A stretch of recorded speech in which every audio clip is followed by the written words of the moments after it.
Merhaba arkadaşlar. Ben Adnan Bakkal. Bir Boom Beach yayınında sizlerle tekrardan beraberim. Bugünkü yayınımız yeni gelen bir özelliğimiz var. Güncelleme sonrası şurada oyna diye bir özellik. Sonar Ops ya da Türkçe tabiriyle oyunun oynama şekline bakarsak Amiral Battı oyuna benzer bir oyun. Tabi buradan gelen ödüllerimiz var. Aynı bizim bu şeytani bakkal gibi çeşitli ödüller var. Benzer ödüller var. Farklı ödüller de var. Bu gelen özelliğe bir bakacağız. Ne var ne yok diye. Şöyle kimler gelmiş? Önce kimler var? Cavit Emreliyev. Aleykümselam Cavit, hoş geldin. Şöyle öncelikle bir tam ekran yapayım. Güzel. Sıkıntı yok gibi gözüküyor. Şimdi Cavit, hoş geldin tekrardan. Şöyle kısa bir deneme yapalım. Oyunun sesi benim sesim. Oyunun görüntüsü benim görüntüm ne durumda? Ona bir bakalım. Herhangi bir sorun yoksa yayınımıza başlayalım. Merhaba Kedi Bey, hoş geldin. Aleykümselam Galatasaray. Oyunun sesi benim sesim. Oyunun görüntüsü benim görüntüm. Herhangi bir sıkıntı var mı?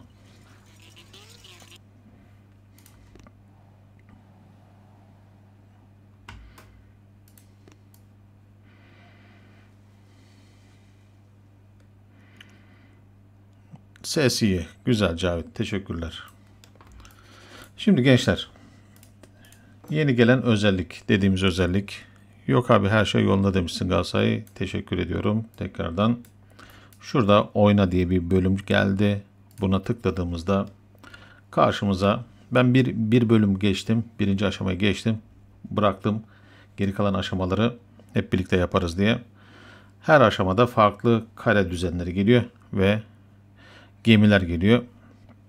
Bu bildiğimiz klasik Amiral Battı oyunu arkadaşlar. Burada da bombalarımız var. Şimdi buradaki bomba sayısını arttırmak istiyoruz. Öncelikli olarak burada bize verilen 20 tane ücretsiz bomba var. Onları alalım. Tabi burada paralı olanlar var. Paralı olanları almayacağız. Şimdi tekrardan şöyle bir bakalım kaç tane bombamız var. 26 tane bombamız var arkadaşlar. 26. Şimdi bu özellik ne? Burada ilave dükkanımız var. Yine Şeytani Tüccar'ın, Şeytani Bakkal'ın bizim için verdiği ödüller var. Burada normalinden, diğerinden farklı olarak kamuflaj biletleri gelmiş. Güzel. Buradan biriktirdiğimiz jetonlarla ne yapabiliriz? Kamuflaj bileti alabiliriz. Artı siz söyleyin.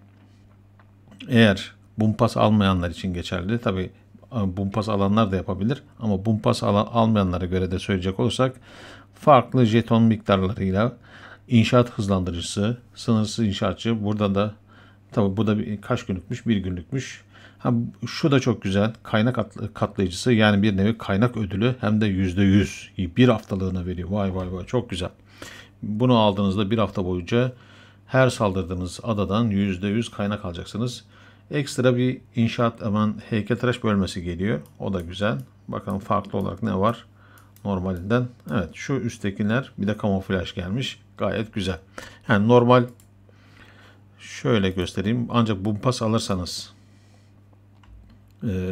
örneğin ne var? İnşaatçı bölmesi. Ben burada 3 tane ekstra 2 tane bölme var. Ben bumpas aldığım için öyle. Ama oradan ekstradan da alırsam buraya belki de üçüncüsü de eklenebilir. Tabi sizler için bir tane açılır. Güzel. Genellikle en çok sorulan soru şeydi. Bu kamuflaj biletleri nereden alınıyor? Kamuflaj biletleri maalesef bu şu ana kadar sadece Bumpas satın alan kişiler için geçerliydi. Örneğin ben Bumpas satın aldım. Bana 100 tane kamuflaj bileti vermişti. Ama artık Bumpas'ı satın almanıza gerek yok. Buradaki Amiral Battı oyununu oynayarak da ne yapabiliriz? Jeton biriktirip kamuflaj bileti satın alabiliriz. Şimdi şurada bilgiler var. Önce onları okuyalım. Ne diyor? Her gün 5 ileri karakol ve paralı asker. Yani 5 tane küçük ada ve 5 tane de büyük adayı saldırdığınızda her saldırıda 3 tane ne veriyor arkadaşlar? Su altı bombası veriyor. Bundan sonraki 5. yani 6. saldırıdan itibaren birer tane veriyor. Bu su altı bombalarıyla ne yapıyoruz? Amel Battı oyunumuzu oynuyoruz. Oradan biriktirdiğimiz jetonlarla da Şeytani Tüccar'ın mağazasından, Şeytani Bakkal'ın mağazasından istediğimiz ürünleri ne yapıyoruz? Satın alıyoruz ya da takas ediyoruz. Güzel bir etkinlik gelmiş arkadaşlar. Yani tabiri caizse bedavadan bir etkinlik gelmiş. Bak bunu sevdim. Bedavadan o etkinlik oynayın. Jeton biriktirin. Biriktirdiğiniz jetonlarla burada ne yapın? Tüccardan alışveriş yapın. Şu an 26 tane biletimiz var arkadaşlar. Ben onları hemen kağıda not aldım. Burada ne yapıyoruz?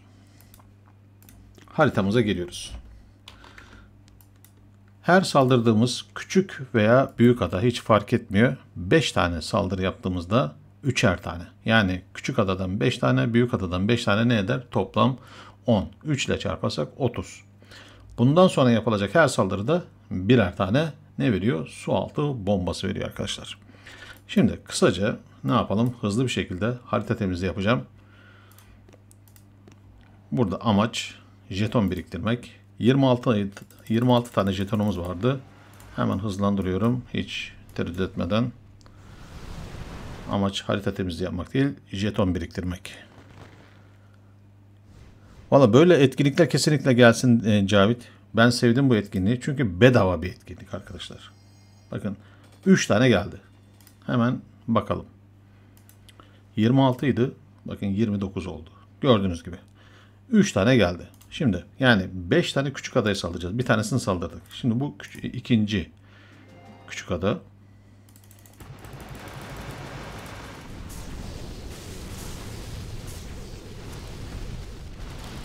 Bu tür etkinlikler gelsin. Ben sevdim. Gerçekten çok sevdim bu etkinliği. Boş yok. Bir de işin güzel yanı. Bir tane bile olsa hiç fark etmez. Bu arada her zaman söylüyordum. Artık bu etkinlikle birlikte vazgeçilmez oldu. Teşekkür ederim. Kolu kopmuş Autobot. Her zaman ne diyordum arkadaşlar size? Kesinlikle ama kesinlikle küçük adaları yok et demeyin. Saldırın. Ganimet için saldırın. Özellikle kristal için saldırın diyordum. Bakın kristal veriyor bol bol. Yok et demeyin. Artık bundan sonra kesinlikle kimse yok et demez. Neden? Artık şey de veriyor. Ne veriyor? Su altı bombası da veriyor.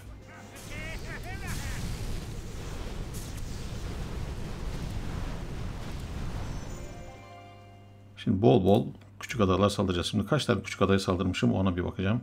Bakın 3 tane daha verdi. Hemen saldırılarıma bakayım. 1, 2, 3, 4. 4 tane. Şimdi bu 5.'si. Bunda da 3 tane vermesi gerekiyor. Test ediyoruz.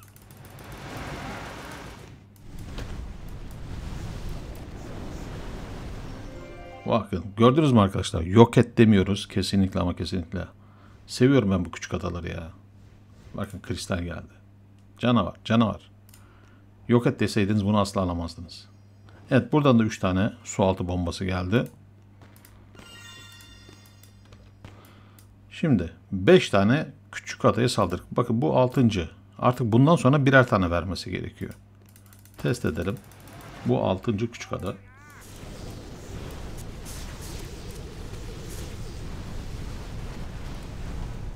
Güzel.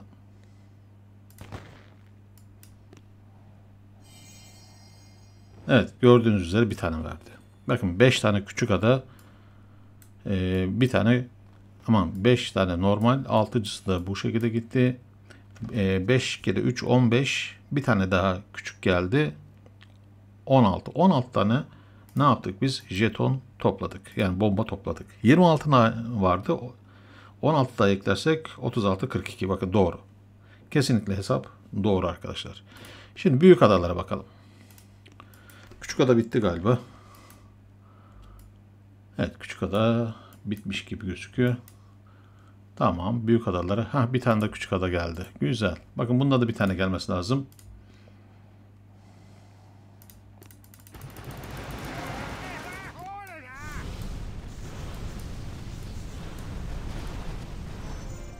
Evet bitti küçük ada saldırımız. Artık Küçük adaları tekrar söylüyorum, kesinlikle saldırı yapıyor. Bakın bir tane daha geldi. Çok güzel, çok güzel, çok güzel. Evet, küçük adalar bitti. Rakamı tekrar kontrol ediyorum. 43 oldu arkadaşlar. Bakın 43, yani 17 tane küçük adadan, şöyle ben hemen not alayım da, küçük adalardan 17 tane bomba aldık. Çok harika, harika. Şimdi büyük adalara bakacağız. Biriktirelim, sonra Amiral Battı oyunumuzu toplu halde oynarız. Hemen direkt saldır diyorum. Of of of, burası da maşallah varmış. Hakikaten de maşallah var. Burayı alabilir miyiz bilmiyorum. Heykellerin tamamını tozlamadım çünkü. Neyse, sağlık mağlık olsun deriz, sıkıntı yok. Adamın heykeller çok iyi.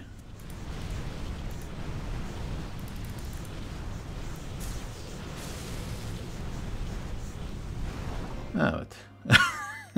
Neredeyse bütün askerlerimizi feda ettik. Evet, 3 tane geldi bakın arkadaşlar. Bu birinci saldırımız. 3 tane geldi. Hemen buraya saldıralım. Hey maşallah ya, bu ne ya? Bana da hep zorlu rakipler gelmeye başladı. Tamam. 3 tane de buradan gelmesi lazım. Ama tabi alabilirsek. Alamadık, geri çekil. Gitti. Gümbürtüye. Karşı taraf ne yapmış? Aşırı hızlandırmayı seçmiş savunmalardan. Sıkıntı yok. Abi Bumbiş'ten beklenmedik hareketler. Daha çok gelse böyle. Kesinlikle, kesinlikle. Vallahi ben hiç böyle bir şey beklemiyordum. Şu an geçen gelen güncellemelere göre değerlendirirsek, bir önceki güncellemeler tamamen oyuncuları yontmaya yönelik güncellemelerdi. Ama bu tamamen beleşe oyunculara verilmiş güzel bir etkinlik. Tebrik etmek lazım Bumbiç'i. Böyle bir şeyi akıl ettiği için. Evet, 1 dakika sonra tekrar devrediyor. O zaman biz de buradan devam ederiz. Of of of of of. Arkadaş. Ben en iyisi şu tam toz diyeyim de gereksiz yere uğraşmayalım. Tamam. Oo, burada da eyvah eyvah. Neydi bunların adı? Enkaz topu, enkaz topu. Evet, enkaz topu. Kaç kaç kaç kaç kaç.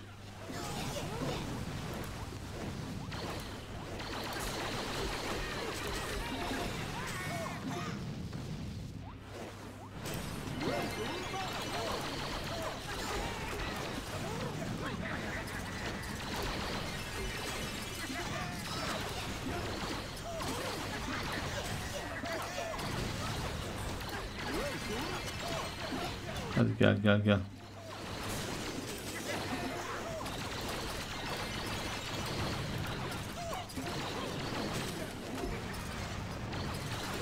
Şu roketi alayım.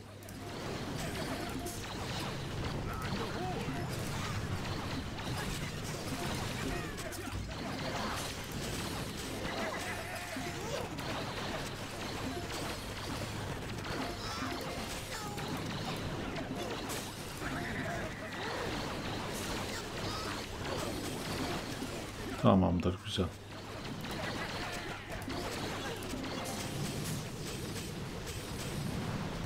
Vallahi zar zor aldık. Evet. Abi videoluk haritalar gelmiş. Yapma etme sonra sakla. Vallahi bunlar hep videoluk güzel. Yani bol mavili, heykelli adalar. Ama olsun, sıkıntı yok. Yayında harcarız. Reklamı da izlemeyeyim şimdi. Şimdi kaç tane büyük ada saldırısı yaptık. Önce şunlara bakayım. Evet, şu 1, şu 2, 2 tane, 3 tane daha yapacağız. Büyük ihtimal onlardan da 3'er 3'er verecek. Sonra oho, hep modifiye işi geliyor ya. Hey maşallah. Herkes, siz söyleyin, gravürü maxlamış.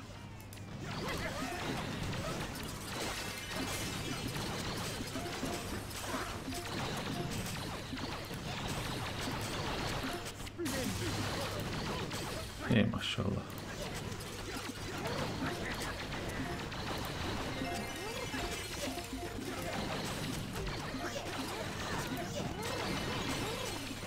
Şöyle hızlandırayım. Tamamdır. Şimdi buradan da 3 tane gelecek. Evet, buradan da 3 tane bomba geldi. Çok güzel, çok güzel. Şimdi şurada vardı bir tane. Evet.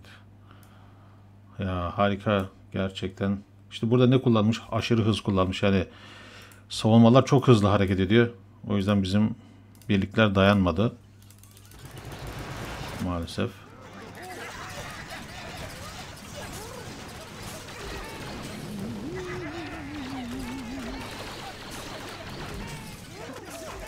Şimdi şu roketleri bir alayım ya. Şu arkadaki roketleri gitmediler mi?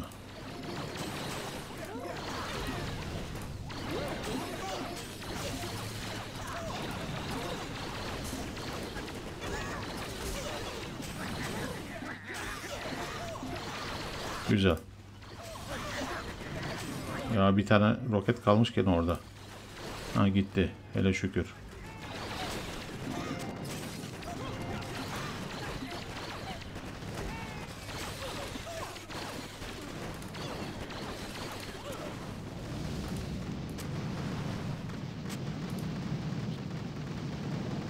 Böcekler sayesinde aldık.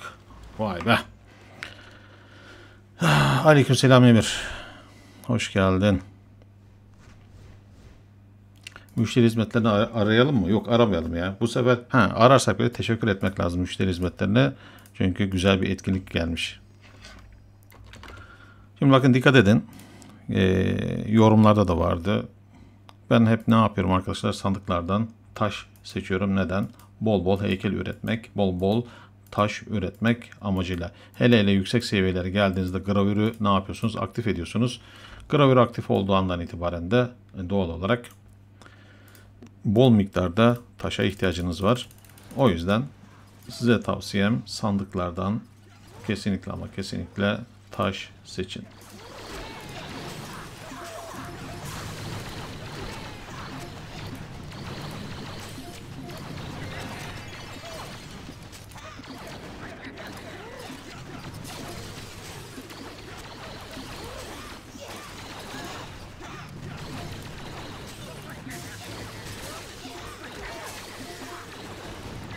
Çok güzelsin. Böcekler harika ya. Yani böcekler sayesinde oyun alıyoruz. Şimdi bu kaçıncı oldu? Evet, bunda da 3 tane verdi. Güzel. Şimdi bir saniye bir bakalım. Şu 1, şu 2, şu 3, şu 4, şu 5. Evet, 5 tane büyük ada saldırısı yaptık. 5 kere 3, 15. Şimdi kaçtı en son? 26, 36, 43'tü. 15 daha 58 olması lazım. Bakalım 58 olmuş mu? Aynen 58'deyiz şu an arkadaşlar. Bundan sonrası artık birer birer gelecek. Bol bol jeton topluyoruz. Evet. Yani kısacası boş yok. O yönü güzel. Gerçekten o yönü güzel. Buraya meşaleyle saldırdık ya. Hiç zayiatsız. Neyse, sıkıntı yok.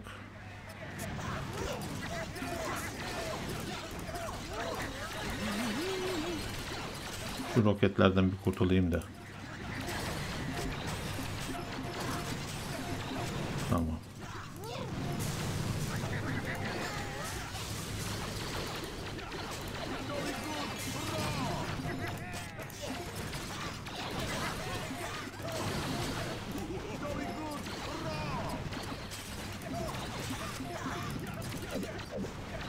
Harikasın.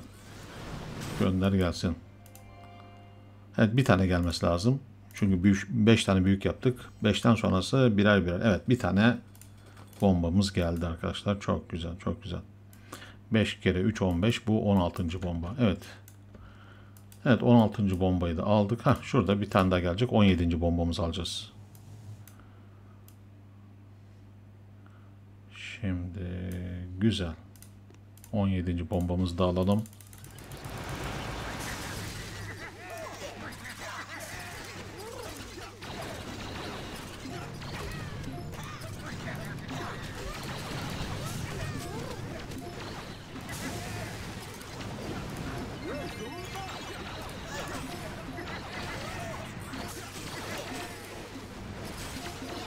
güzel, çok güzel, devam edelim. Şuradaki roketten kurtulalım.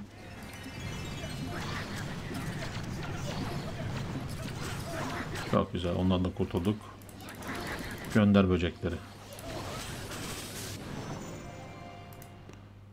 Bir tane de buradan gelmesi lazım. Güzel. Hepsinden aldık. Ve şimdi tekrardan kontrol edelim. Neydi? 26, 36, 43'tü. Üzerine 43, 7, 17 tane de oradan geldi. 60. Vay vay vay. 60 tane bombamız var. Merak ettiğim şey şu. Bakalım. Şeyden de, etkinlikten de gelecek mi gelmeyecek mi? Büyük ihtimal gelmez ama yine de deneyelim şansımızı.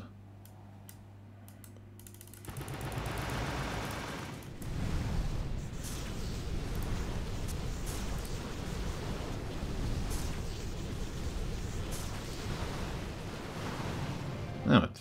Gelsin bakalım ödüllerimiz. Bakalım bomba verecek mi? Yok. Vermedi. Güzel. Demek ki şeyden vermiyor arkadaşlar. Etkinliklerden bomba vermiyor. Sadece harita temizlemeden bombalar geliyor. Şunu öğrendik. Tekrarlayalım. İlk 5 saldırıda, ister küçük ada olsun ister büyük ada. Küçük adalarda 5 tane, büyük adalardan da 5 tane, ilk saldırılarda 3'er tane bomba veriyor. Ondan sonraki saldırıların tamamında birer tane bomba veriyor arkadaşlar. Evet, şöyle bir mesajlara bakalım. Abi sence Boom Beach'te eksik olan şey ne? Neden daha fazla oynanmıyor? Vallahi Boom Beach'te eksik olan şey maalesef oyuncuları düşünerek hareket etmiyor Boom Beach yazılımcıları. Sıkıntı oradan kaynaklanıyor. Artı hep söylüyoruz. Kesinlikle ama kesinlikle radarın genişletilmesi lazım, yükseltilmesi lazım. Haritanın genişlemesi lazım. Çünkü radar 20'de kaldı. Nerede bizim radarımız? Şurada. Radar 20'de kaldı. Ama karargah 28'de. Eskiden nasıl oluyordu? Radar ve karargah hep aynı seviyelerde kalıyordu. Nereye kadar? 20. seviyeye kadar. Daha doğrusu 20. karargaha kadar. Ama ondan sonrası maalesef sabitlediler. Radar kaldığı yerinde. Ganimet toplamak için haritanın genişlemesi gerekiyor. Atlama Doktor TV'den en fazla 500 jeton veriyor. Evet, onu da göstereyim. Bakın arkadaşlar, ben hep sürekli olarak seviye düşürüyorum. 26'ya kadar düşüyor. 26 ve sonrasında sürekli olarak 500 veriyor. Örneğin ben 26'dan başlıyorum. Diyelim ki sen 50'den başladın. Sana da 500 tane jeton veriyor. Yine 260 tane yükseltme jetonu veriyor. 500 tane de şeytani doktor jetonları veriyor. Yani buradaki seviyenin hiçbir değeri kalmıyor 26. seviyeden sonra. Dolayısıyla ben kendimi zorlamak istiyorum diyorsanız devam edin. 50-60 gidin, gidebildiğiniz kadar. Ama ben kendimi zorlamıyorum. 26'da bırakıyorum. Her hafta seviye düşürüyorum. Şuraya tıklayarak 26'ya gidiyorum ve temizliğimi yapıyorum. Bakın. Hepsinde artık 26'dan sonra seviye kaç olursa olsun hep aynı ödüller veriyor. Zaten orada info bölümü var. İ harfi var. Bilgilendirme kısmı. Oraya tıklarsanız orada da belirtiyor.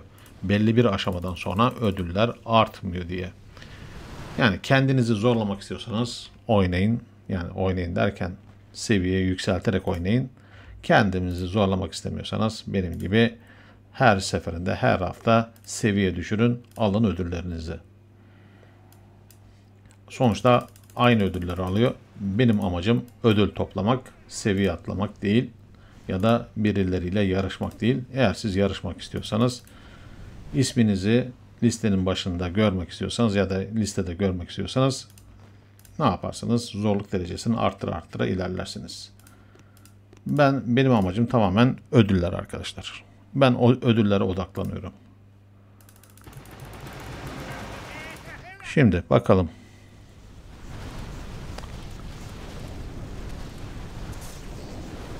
Yok gerek yok. Gerçekten gerek yok. Bakın şimdi göstereceğim şimdi size. Yok ben bunu daha önce de söyledim ama dikkat etmemişsiniz. Önemli değil. Bakın şuraya tıkladığınızda şurada bir yerde info bölümü. Şurada info bölümü var. Bakın şu i harfi var. Tıkladığınızda en alttaki paragrafı okuyun. Ödüller belirli bir aşamadan sonra artmaz. Yarışmaya girmeden sadece ödülleri toplamak istiyorsanız, aynı benim yaptığım gibi tehdit seviyesini geçici olarak düşürün. Amacınız yarışmaya katılmaksa, bakın ben 4700'lerdeyim ama amacınız yarışmaya katılmaksa, bakın birinci sıradaki arkadaş 6400'de. Ben 7000, 4000'lerdeyim. Adam 6000'lerde. Bu kadar basit. Ama tekrar söylüyorum. Şuradaki birinci ile mesela kimmiş bu? Barbarian King. Kimse artık bu. Önemli değil. Buradaki kişinin aldığı ödülle benim aldığım ödül aynı. Birebir aynı.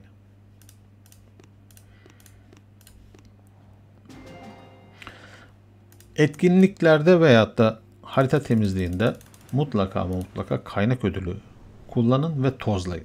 Bakın, mesajlarda çok gelen sorudur. Yine yayınlarda da çok gelen sorudur. Nasıl ganimet toplarım, nasıl hızlı yükselirim ya da karşıma bol bol güçlü adalar geliyor, ganimet toplayamıyorum. Onun birinci kuralı arkadaşlar, mavi yeşil heykel kullanmayacaksınız. İkinci kural, kaynak ödülü heykeli kullanacaksınız. Şuradaki kaynak ödülü heykeli. Maksimum seviyesi %50'dir. Tozlarsanız %100 ganimet kazanırsınız. Bunu tozlayın mutlaka. Ondan sonra toplayın. Bakın buradaki kaynak ödülü şeytani paralarda işe yarıyor. Ama yükseltme jetonlarında işe yaramıyor. Zaten şurada sol üst köşede de görüyorsunuz. Şeytani parada 500 tane şeytani para artı 650 tane de ilave geliyor ama yükseltme jetonu vermiyor. Normalde 500 tane ilave gelmesi gerekir. 150 tane şeyden geliyor. %30 da gravürden geliyor. Onu da göstereyim şimdi size. O yönden gravür çok önemli. Gravür hem saldırılarda çok önemli hem savunmada çok önemli. Nereye gidiyorsunuz? Nereye?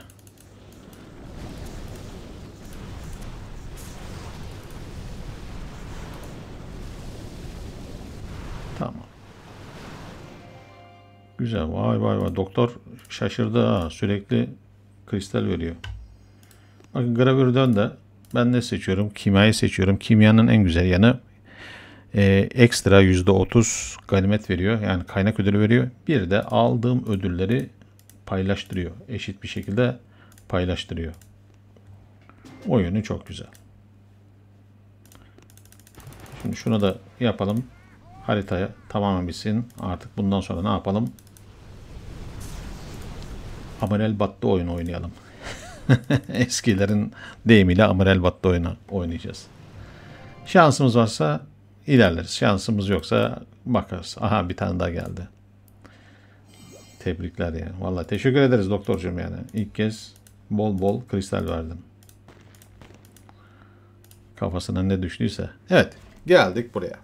Toplam 60 tane bombamız var. Mesajlara bir bakalım. Adnan abi, paranı harca, boşa etkinlik kasıyorsun 99'dan sonra. Biliyorum. 99'dan sonra onu da göstereyim. Harcıyorum. Şöyle şeytani bakkala gelelim. 94 olmuş. Burada arkadaşlar maksimum 99.999 kadar toplanıyor. Yani 100.000 olmuyor. 100.000'e geldiğiniz andan itibaren topladığınız bütün jetonlar boşa gidiyor. Şimdi ben zaten daha öncesinde şunların hepsini fullledim. Parçacıkların tamamını aldım. Sonra güç tozunu da aldım. Sonra kahraman jetonlarını aldım. Burada bina jetonunu da aldım. Ekstra inşaatçı da aldım. Bunların hepsini kullandım. Şimdi ne alacağım? Her birinden 5'er tane ya da evet, her birinden 10'ar tane alacağım. Tamam, 15'e kadar indi. Her birinden 10'ar tane alayım. Jetonlarım boşa gitmesin bir sonraki etkinliklerde topladığım jetonlarla. Bakın kaynak ödülünün faydası. Bir de üstüne tozluyorum. Bol bol jeton topluyorsun. Bol bol kaynak topluyorsun. Hem yükseltmelerde işine yarıyor hem de böyle özel ödüllerde işine yarıyor. Evet, vay. 96.000'den 46.000'e indik. 50.000 tane jetonu harcadık. Çok güzel. Elimize kolumuza sağlık. Şimdi artık Amiral Battı oyunu oynayalım. Kabilede güç taşı şansı var abi. İşe yarıyor gibi. Heh, var. Aynen. Tekrar bakalım. Sanki işe yarıyor. Yani ilk kez bol bol Doktor Terör kristal verdi. Bakın burada güç taşı şansı var. Bir de robotlarda enerji maliyeti azaltma var. Bunları kullanın arkadaşlar. Tercih edin. Diğerleri size kalmış. Sıhhici hızı var. Buradaki sıhhici hızı acaba şeyi de geçerli mi? Bilmiyorum. Kullananlar varsa söylesinler. Buradaki doktor vitamin içinde geçerli mi? Evet. Ne dedik? Geldik etkinliğimize. Vallahi rastgele seçeceğiz. Evet, tamamen rastgele arkadaşlar. Vay. Güzel. Şimdi diğeri nerededir? Eyvah. Eyvah. Evet, boşa giden jetonlarımız da oldu. Daha doğrusu toplarımız oldu. Bir de şey var arkadaşlar. İlerledikçe buradan da ödüller geliyor. Etkinlik ödülleri. Bu etkinlik bir de ilginç. 10 gün sonra bitecekmiş. Ayda bir kere mi gelecek? Bilmiyorum. Ya da rastgele mi gelecek? Onu da bilmiyorum. Ama 10 günlük bir süresi var. Bu süreç içerisinde her gün 5 tane küçük 5 tane büyük adadan 3'er tane, onun dışındaki kalan bütün adalardan birer tane ne verecek bize? Sualtı bombası verecek. Eyvah. Ne oluyoruz ya? Heh, yakaladık. Evet. Çok güzel. Şansa bak.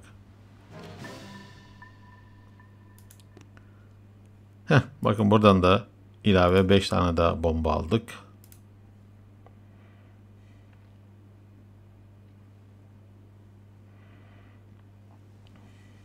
Küçük adaları yok et yapınca veriyor mu? Abi hiç denemedim. Dolayısıyla ben hiç yok et demiyorum. Bakın tekrar söylüyorum. Küçük adaları yok et demeyin. Çünkü küçük adalardan da ne geliyor? Kristal geliyor. Artık bundan sonra şey de gelecek. Bomba da gelecek ama yok et deyince geliyor mu gelmiyor mu? Test etmek lazım. Test edelim mi? Diğer hesaplarımdan bir tanesini de test edeyim.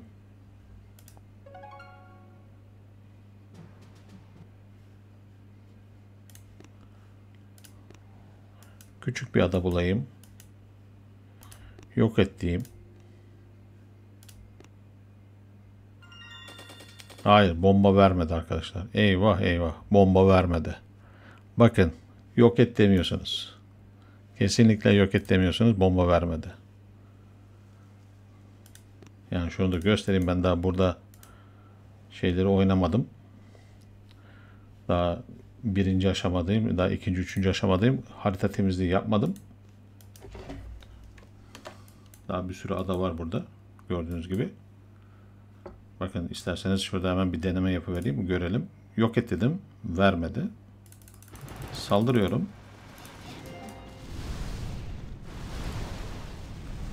Üç tane vermesi lazım.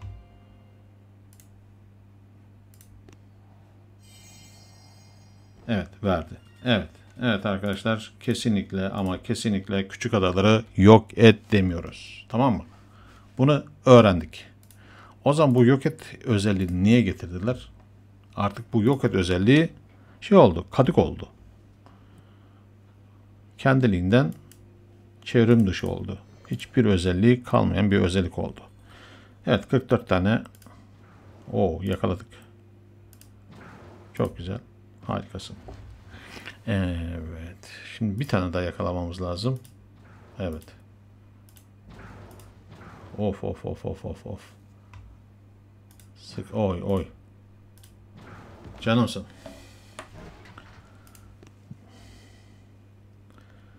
430 tane altınımız birikmiş. Oy, yakaladık. Harika. Kafadan yakaladık bir tane. Rastgele yakaladık. Aa, çok güzelsin. Çok güzelsin. Bir tane daha yakaladık. Şimdi 3 ve 4 var. Tamam. Oy. Şimdi üçlü yakalayacağız. Eyvah. Heh, yakaladık. Harikasın. Sağda biri. Abi güç yetiyor mu diye sorsana. Küçük adaları yok et deyince veriyorum. Ha. Diyorsun ki küçük adaları saldıracağız ama gücümüz yetmiyor diyorsun. Yengeç gelince sınırsız inşaatçı vermiyor ki. Aa bakın. 6. aşamadan sonra şuradaki üçlü bomba.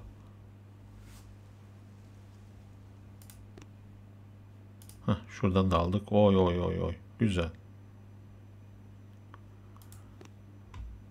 Bunu nasıl kullanıyoruz?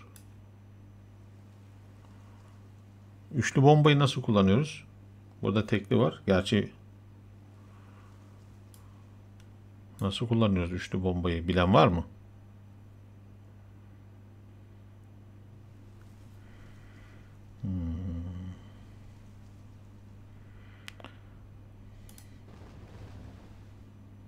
Ha, bir tane bastığımız zaman birden fazla patlama yapıyor.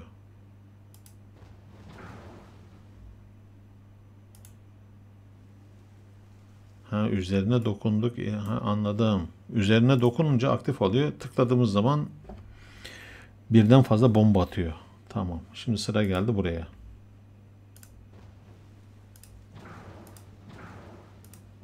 Oh oh oh oh oh.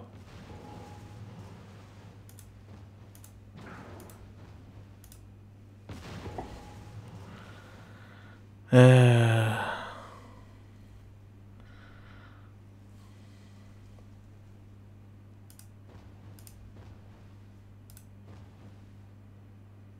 Şimdi şurada şunlar üçlü, şu dörtlü.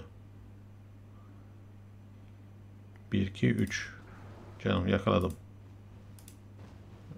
Nasıl ya? İkiliymiş mi bu? Hadi ya, ben üçlü diye. O zaman bu da mı ikili?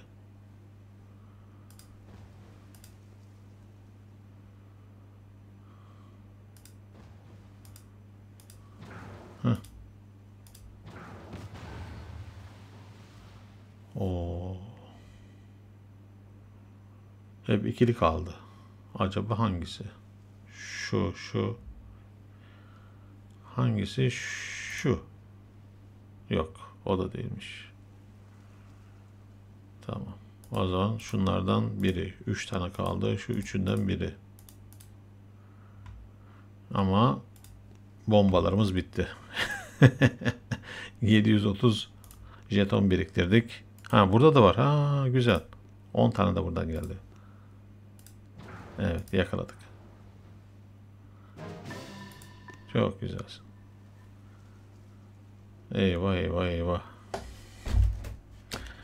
Eyvah. Arkadaş.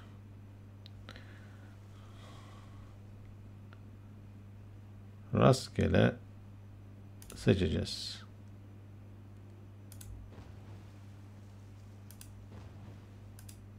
Heh, yakaladık bir tane. Yapma gözünü seveyim ya. Boşu boşuna. Evet. Bombalarımız bitti.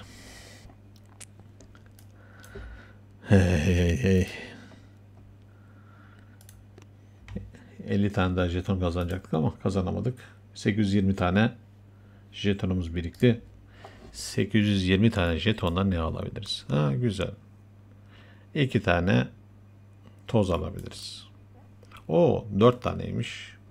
820 5 20 25 tane alabiliyor muyuz? Ha, tanesi 4 liradan 25 tane alsak 100. Evet, 100. 8 ile çarp. 8 çarpı 25. O bayağı alıyoruz ya. Hızlandırıcı almak lazım. Hızlandırıcı alabilirsiniz. Ben genelde ne seçiyorum arkadaşlar?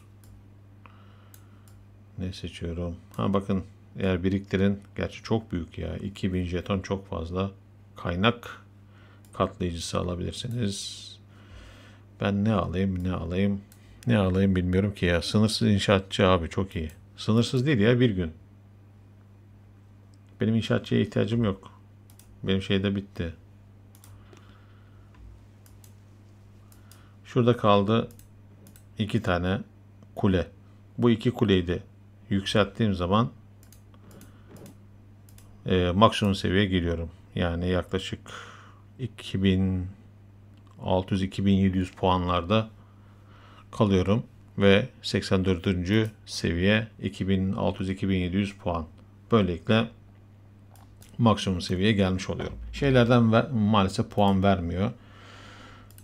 Cephanelik maksimum zaten. Şuradaki proto yükseltmelerinden maalesef tecrübe puan vermiyor.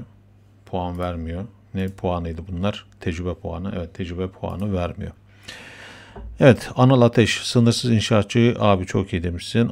Ama istediğin kadar yapabiliyorum. Bir günde kaynağın fazlaysa her şey basar. Nasıl? Bir saniye. Dur. Şuradan diğer dükkana geldik. Ha, sınırsız inşaatçı. Oo. Ben sadece bir tane inşaatçı zannetmiştim ama o zaman bu tamamen şeye yasaklayacaksınız arkadaşlar bunu. Tabii 3500 jeton toplayacaksınız. Yengeç etkinliğine saklayacaksınız. Aynen. Harika ya vallahi. Yengeç kasanlar için harika.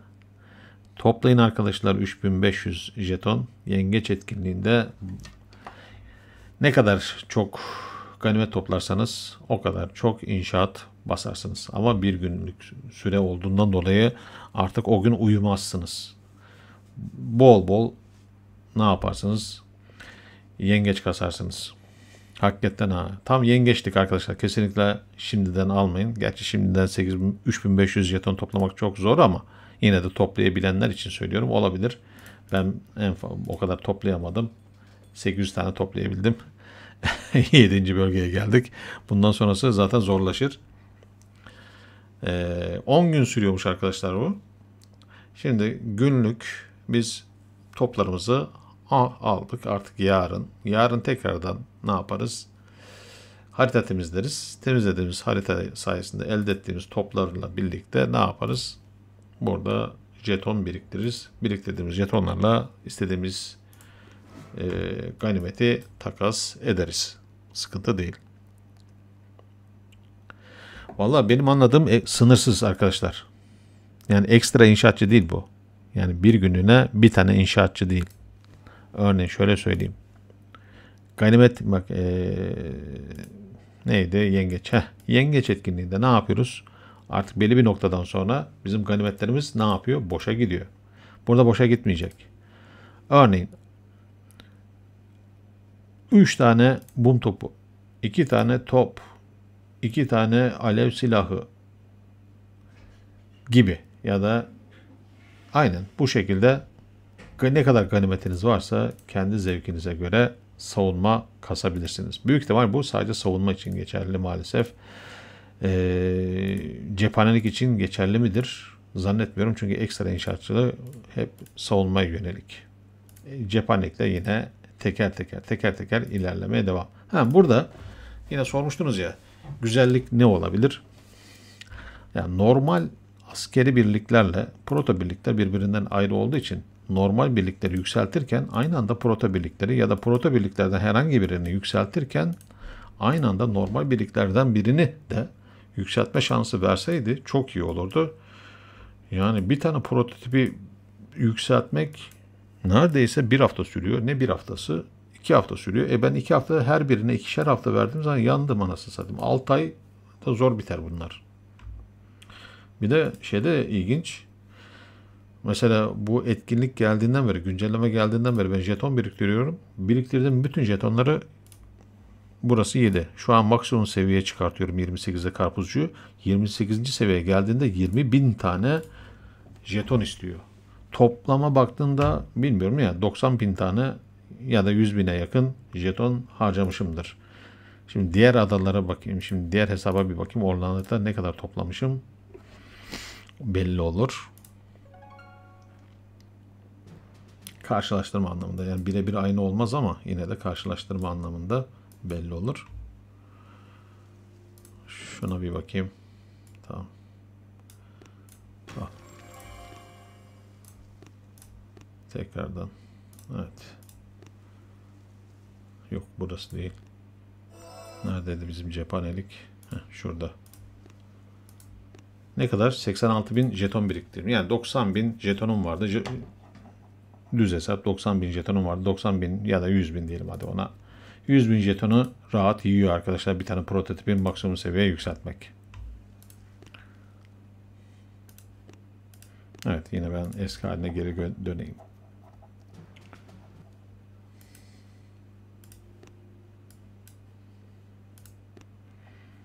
Komplepi bitmek üzere. Hadi şurada bitsin. O güzel. Fazla bir şey kalmamış. Maksimum 1 veya 2 saldırıda biter. Şimdi arkadaşlar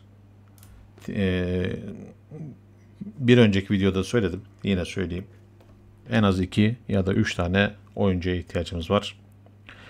Kesinlikle mavi ve yeşil heykel kullanmayan, gravürü aktif olan, hatta gravürde mümkünse sabotaj ve zırh ya maksimum olsun ya da en azından maksimuma yakın bir seviyede olsun. Bu koşullarda her türlü yani rahatlıkla duplex operasyonu veyahut da bundan önceki neydi? Büyük saldırı mıydı? Ondan önceki vallahi onu unuttum bak şimdi. Neyse. Yani bu büyük operasyonlarda rahatlıkla oynayabilecek arkadaşlara ihtiyacımız var. Buyurun gelin. İstekte bulunun. Biz de ona göre ne yapalım? Değerlendirelim. Şimdi şöyle bir yorumlara bakayım.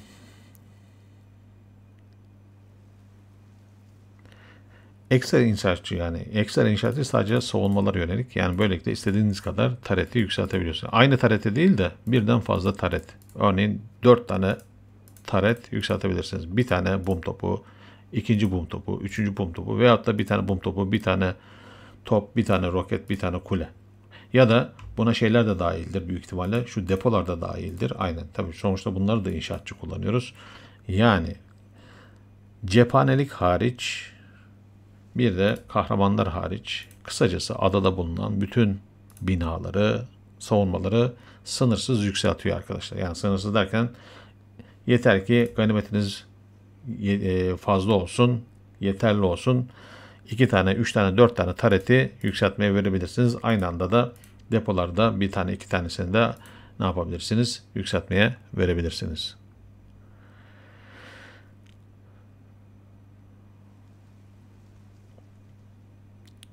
Semih Bayram. Oyun için süresini arttırmak için her tuşa basmaya başlamışlar. Yani sizleri oyunda tutmaya çalışıyorlar arkadaşlar. Yani en azından bana sorarsanız bu etkinlik güzel. Sevdim ben bu etkinliği. Ya şey de var. Ben oynamadım bunu ama bıraktım böyle. Neydi bunun adı? Savaş gemisi. Savaş gemisi de sizi oyunda tutuyor ama savaş gemisinde ilerlemek sıkıntı. Bir müddet sonra insanın sinirlerini bozuyor. Ama oradan gelen ganimetler de çok fazla işe yaramıyor.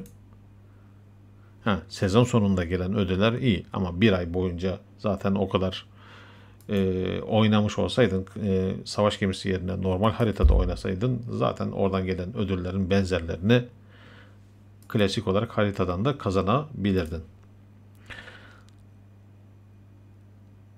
Semih Bayram, Sonar her 10 günde bir yenilenecek mi? Yengeç etkinliği ayın kaçında geliyor? Adnan abi söyler misin demişsin. Yengeç etkinliği arkadaşlar, onu şöyle göstereyim size. Onu ben rastgele belirliyorlar. Bazen ayın ilk ayın haftasında, bazen ikinci haftasında, bazen üçüncü haftasında, bazen son haftasında.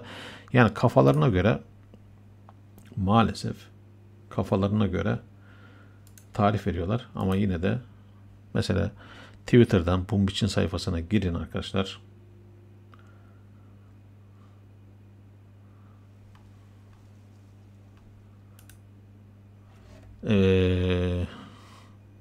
Ha, bu ayki etkinlik bitti. Evet. Doğru.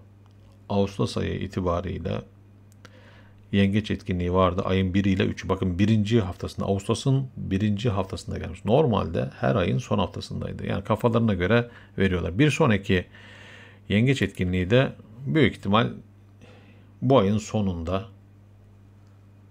gelir diye düşünüyorum. Bakalım şuradan ne var?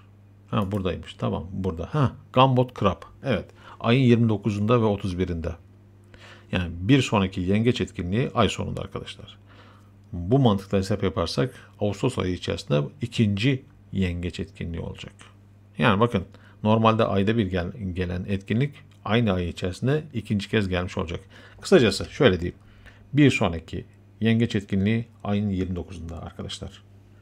Ayın sonunda. Şeye gelince, buradaki etkinliğe gelince, şuradaki etkinlik ödülleri kısmına baktığımızda 9 gün 20 saat var diyor etkinin bitmesine. 10 gün sonra ne olacak? Vallahi inan ben de bilmiyorum. Bilen varsa yazsın. 10 gün sonra gidecek. Peki ne zaman gelecek? Ayda bir mi? Ayda bir gidiyorsa o zaman bir sonraki ayın yine ikinci haftasında falan mı gelecek? Şuradan bir bakalım.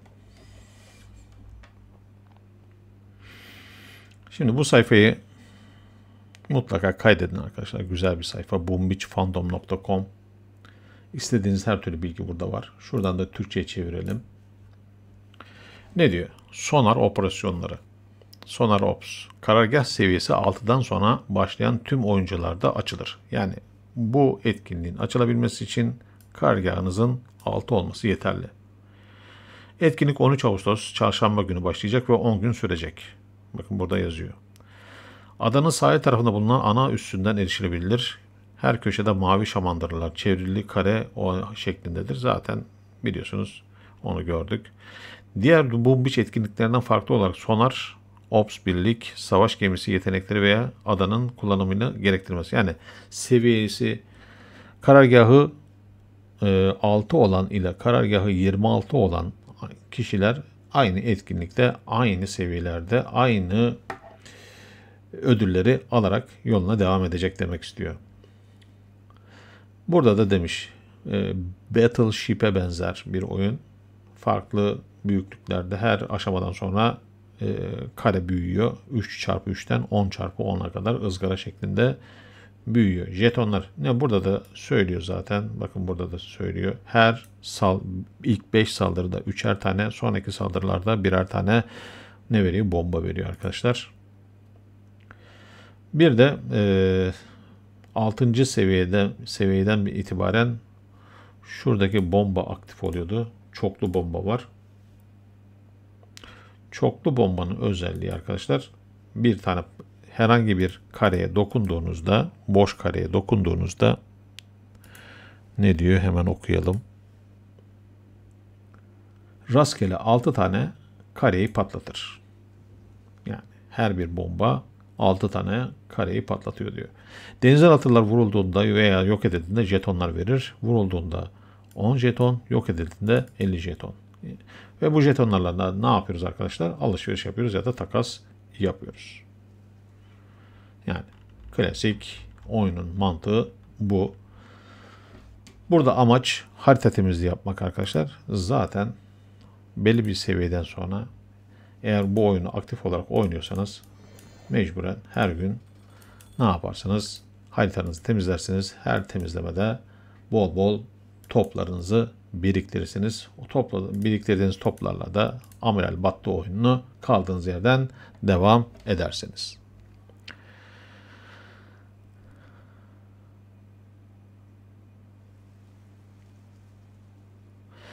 Abi inşaatçıyı aldığınızda hemen başlayın. Çünkü 24 saat süresi var. Bakın 2 tane inşaatçı var. Aradaki farkı söyleyeyim size. Buradaki kötülük dükkanındaki inşaatçıyı alırsanız, bakın zaten burada ekstra inşaatçı diyor ve bir gün. Bugün alın. Bir gün içerisinde örneğin ben şu an ne yaptım? Kuleyi yükseltiyorum. eğer ganimetim fazla olsaydı, ben de oradaki ekstra inşaatçıyı seçseydim, diğer ikinci kuleyi de yükseltmeye verirdim, orada kalırdı. Üçüncü kuleyi için geçerli olmazdı. Ama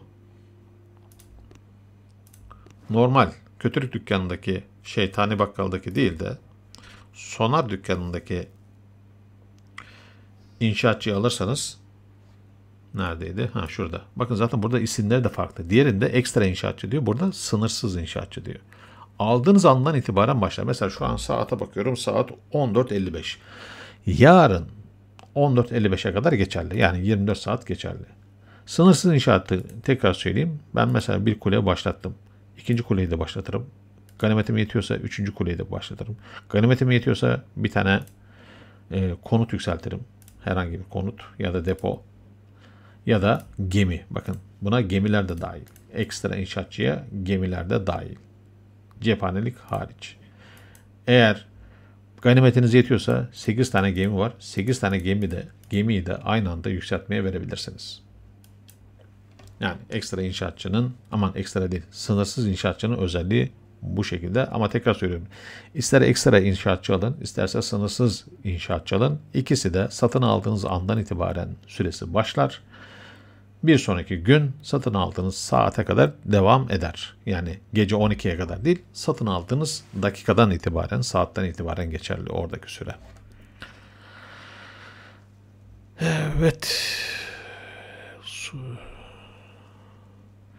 Bu oyun biletleri sıfırlanıyor mu yoksa saklanabiliyor mu? Oynamasak da saklanabilir. Eğer hiç oynamazsanız, örnek olsun diye şurada göstereyim. Benim 46.000 tane jetonum var.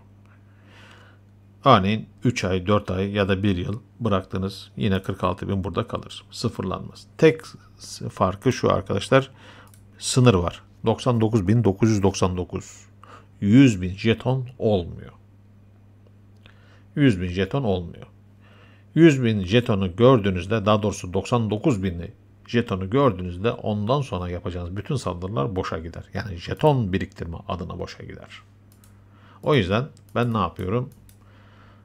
Geçen sefer birikti. Şu haftalık tekliflerin tamamını aldım. Şimdi tekrar 80-90 bine birikti. Biraz önce de gördünüz. Ne yaptım? Şuradaki kompleks parçaları topladım arkadaşlar. Ne yapacağım? Biriktikçe şuradaki kompleksleri almaya devam ederim. Ya da zaten şurada kaldı 4 gün, 3-4 gün sonra haftalık teklifler yenilenir. Ben yine burada biriktirdiğim parayla, kötülük parası, şeytani parayla ne yaparım?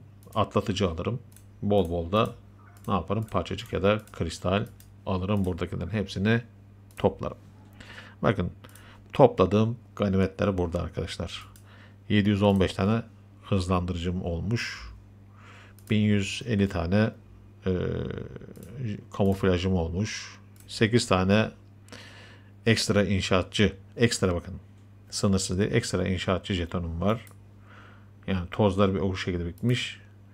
Yine kahraman jetonları var. Ha, burada da ben proto birlikleri yükselttiğim için en son neye yükseltiyordum? Evet, karpuzcu dedeleri yükseltiyordum. Maksimum seviye 28. 28. seviyede 20.000 tane yükseltme jetonu, proto jeton istiyordu. Onu harcadım. Geriye 4.500 kalmış. Bakın burada da aynı şey geçerli. 99.000'e kadar geçerli. 99.000'den sonrası beleşe gider. Yani bunları bu şekilde biriktirdim. Zaten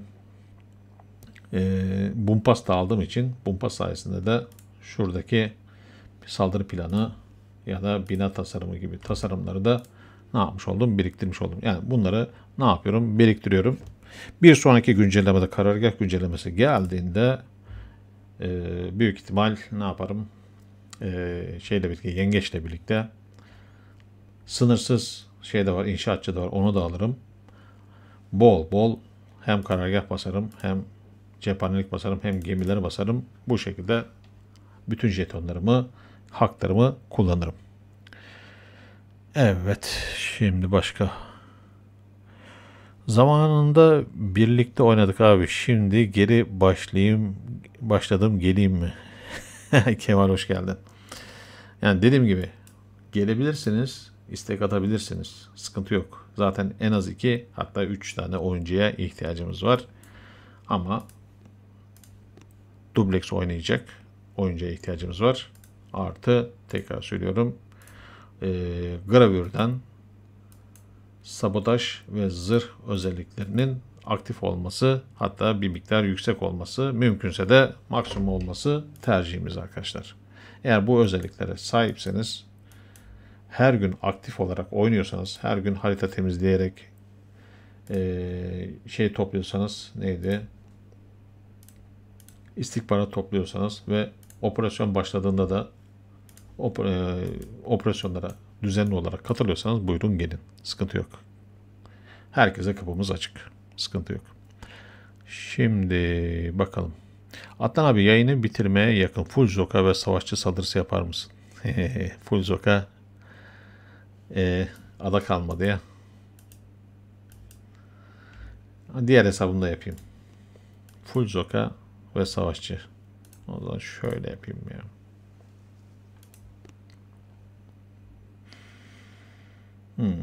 Evet, şu hesabımda yapayım. Dur bakayım bir saniye. Ya da şu hesabımda yapayım. Sizin dediğiniz olsun. Bakın şuradan gravürden, bakın zırh maksimumda değil ama olsun, işime yarıyor. Sabotaj maksimumda.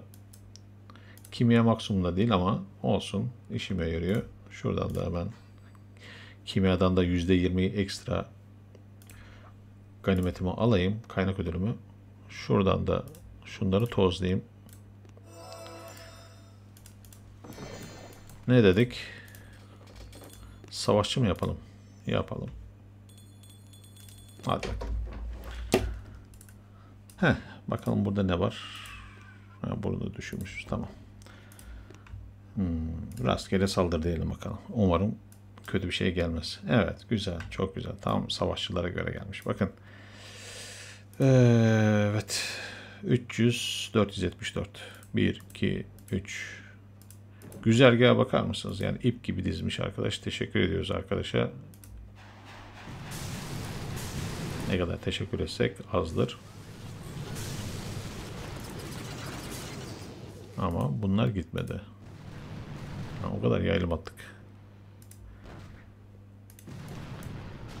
Şimdi şuradan şu 1, şu 2, şu 3.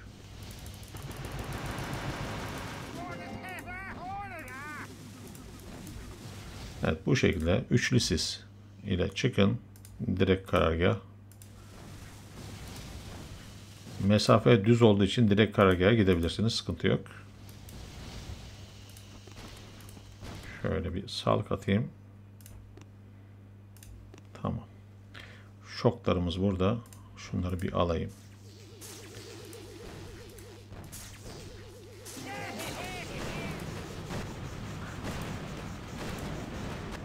Olay bu.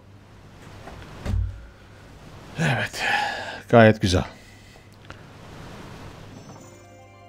Abi, bomba hakları sıfırlanır mı acaba 9-10 gün sonra? Onu bilmiyorum. Yani diyeceksiniz ki ben bomba biriktireyim. Bakın 3'er tane bomba geldi. İlk 5 saldırıda 3'er tane, hem küçük adalar hem büyük adalar için geçerli. Ondan sonraki saldırılar birer tane. Diyorsun ki benim şu an 3 tane bombam var. Güzel. 10 gün boyunca saldırmadım. 3 tane bomba kaldı. Bir sonraki etkinlik geldiğinde 3'ten mi başlarım, 0'dan mı başlarım? İşte onu bilmiyorum. Onu ikinci kez bu etkinlik geldiğinde ne yaparız görürüz hep birlikte.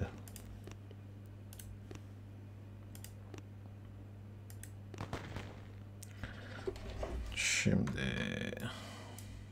şöyle rastgele tekrardan bir savaşçı saldırısı yapayım. Eyvah. İşte bu sıkıntı.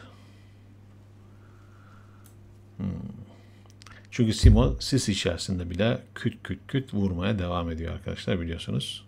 Simo'nun böyle bir huyu var. Ama bir de mikrodalga da var burada. Vay vay vay vay. O zaman.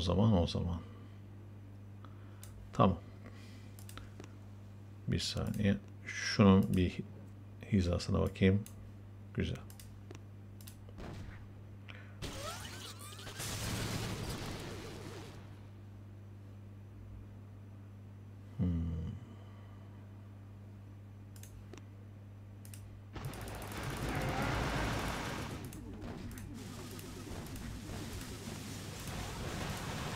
Eyvah.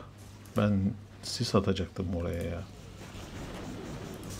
Çok kötü oldu. İşte böyle oldu mu? Olmuyor.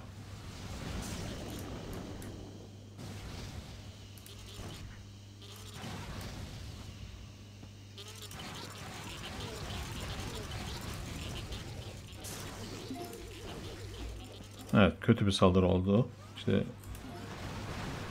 sis atmam gerekirken işaret attım.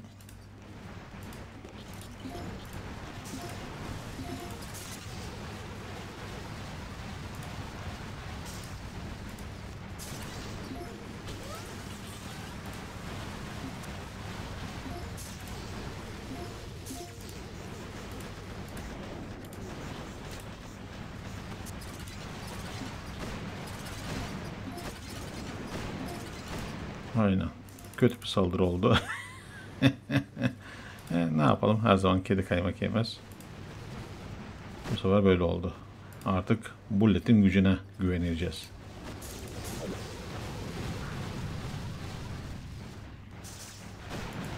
Aha. Kötü oldu.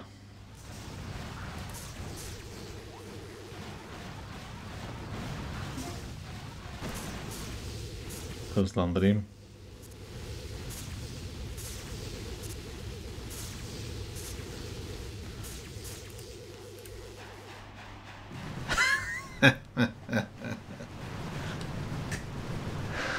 Ay ay ay. Simo'dan kaçarken nelere yakalandık yani. Yani tabiri caizse yağmurdan kaçarken dolaya yakalanmak denilen şey böyle bir şey.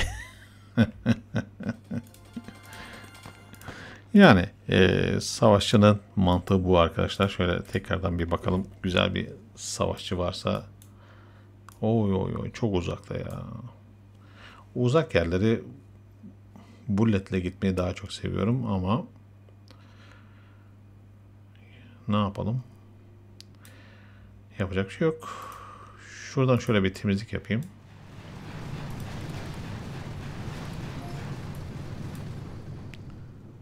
Tamam.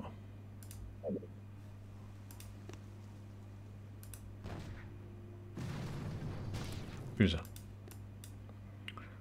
Yine aynı şekilde şöyle ikili bir, üçlü bir sis atayım.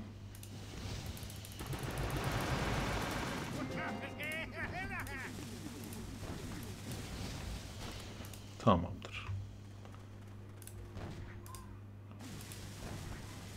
Eyvah, bakın gene hata yaptım. Gene hata yaptım. Gene hata yaptım.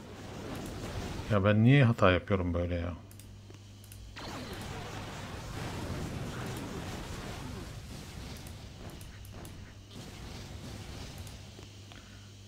Hakikaten çok saçma ama yapacak bir şey yok.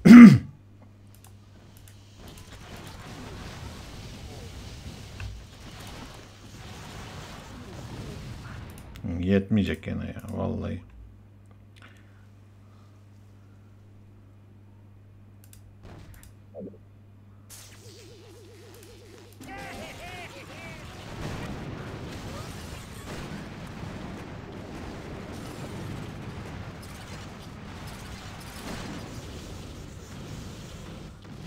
Lan vallahi billahi tamamen şans eseri ha. Yani benim yaptığım hataları yapmayın. Hani güzel bir söz vardır ya. Hocanın dediğini yap, yaptığını yapma. Benimkisi de ona benzedi. Ha, bir iki tane güzel saldırı yaptık, ondan sonrasını batırdık.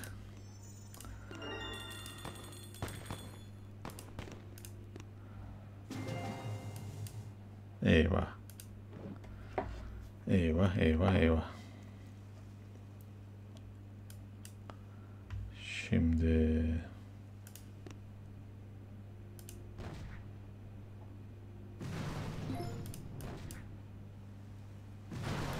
tamam.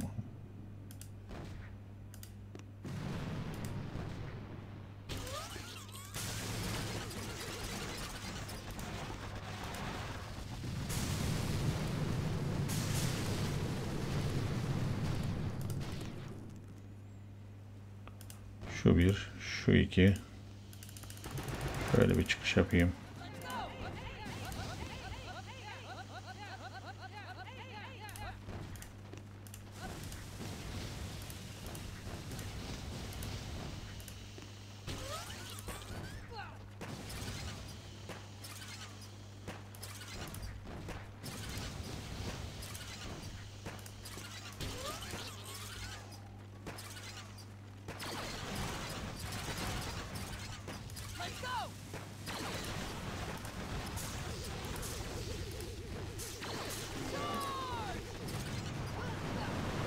Yani Simo'yu mümkün olduğunca ne yaptık? Böceklerle oyalamaya çalıştık. Birazcık başarılı olduk. Burada önemli olan Çavuş'un hayatta kalması arkadaşlar. Çavuş hayatta kaldığı sürece sıkıntı yok. Şimdi evet. Ali Şeker hoş geldin. Teşekkürler. Mega Yengeç'te o %100 ganimet artışını ve sınırsız inşaatçıyı alacaksın. Of. Var ya, harika olur hakikaten ha. Gerçekten harika olur. Tabi o güne kadar harcamayın biletlerinizi. Şurada 2000 kaynak katlayıcısı var. %100 kaynak ödülü. Yani bir de doğru söylüyorsunuz. Aldığınız bütün ganimetler 2'ye katlanacak. Bir de sınırsız inşaatçı alacaksınız. Toplam 5500 jeton yapar. 5500 jetonu biriktirin. Yani yengeç geldiğinde tadını çıkartın. Ay. Emre, abi her videoda amiral oynar mısın? Senden bakıp yaparız, boşa gitmesin. Öyle olmuyor arkadaşlar. Denedim. Bakın benim 4 tane hesabım var. Mesela 5. bölgedeyim. Şurada şunu da alayım. Bakın gördünüz mü? Buradaki düzen diğer hesabımda gelmiyor arkadaşlar. Yani bana bakarak oynamaya kalkmayın. Benim 4 tane hesabım var. 4'ünde de denedim. En azından 2 tanesini denedim karşılaştırmak için. Sıralamalar aynı gelmiyor. Yani şuradaki denizaltılarının yerleştirildiği yerler maalesef aynı gelmiyor. Aynı gelseydi zaten ben 1-2 tane hesabımı şey yapardım, yem yapardım. Oradan aldığım bilgileri not ederdim bir yere. Hangi aşamada denizaltılar nerede gömülü, ona göre hiç bomba harcamadan devam ederdim. Yani maalesef öyle bir şey yok.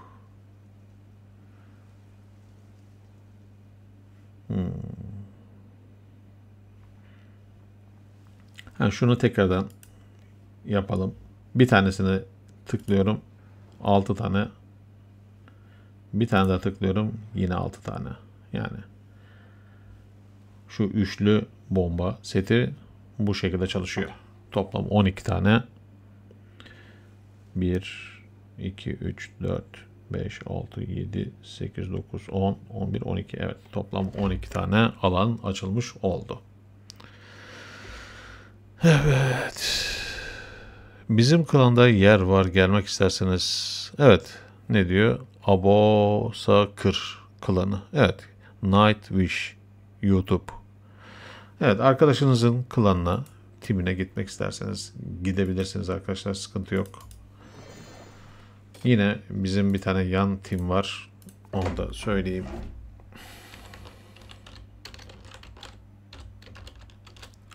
Eski sanayi. Katılmak isteyenler varsa buraya da katılabilir. Yani bize gelemeyip de buraya da gelebilirsiniz arkadaşlar. Burada da yer var. En azından 4 kişilik yer var. Farklı arkadaşların timlerini de tercih edebilirsiniz. Sorun yok.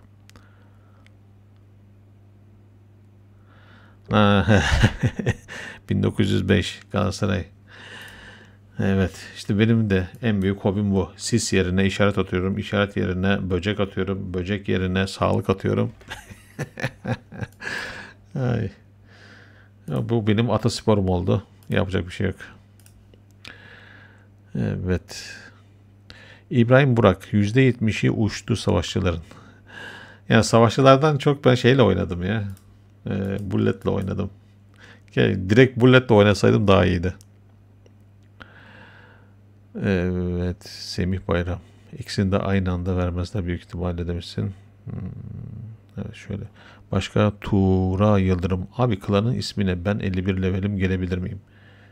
Klanımızın ismi bu arkadaşlar. Ama 51 level maalesef kabul edemeyiz. Tekrar söylüyorum. Klana gelmek isteyenler gravürcüyü mutlaka aktif etmiş olsunlar. Hatta gravürcüden sabotaj ve zırh belli bir seviyeye kadar yükselmiş olsun. Mavi yeşil heykel olmasın. tabii mavi yeşil heykel olmasın derken de bol miktarda kaynak ödülü ya da güç taşı heykeli de olmasın. Çünkü bu heykellerin hiçbiri operasyonda işe yaramıyor arkadaşlar. Şimdi Nightwish eline sağlık abi demiş için teşekkür ederim. Adnan abi, bu ödüllerden 9 kristal alıyorsun güç tozu için değil mi? Ben kesinlikle evet, bütün kristalleri arkadaşlar, taşları toz biriktirmek için kullanıyorum. Artı buradaki heykelleri yenilemek için kullanıyorum. O yüzden size diyorum, mümkün olduğunca bütün sandıklardan ne seçin? Taş seçin, yani kristal seçin. Yani bilmiyorum, tercih sizin.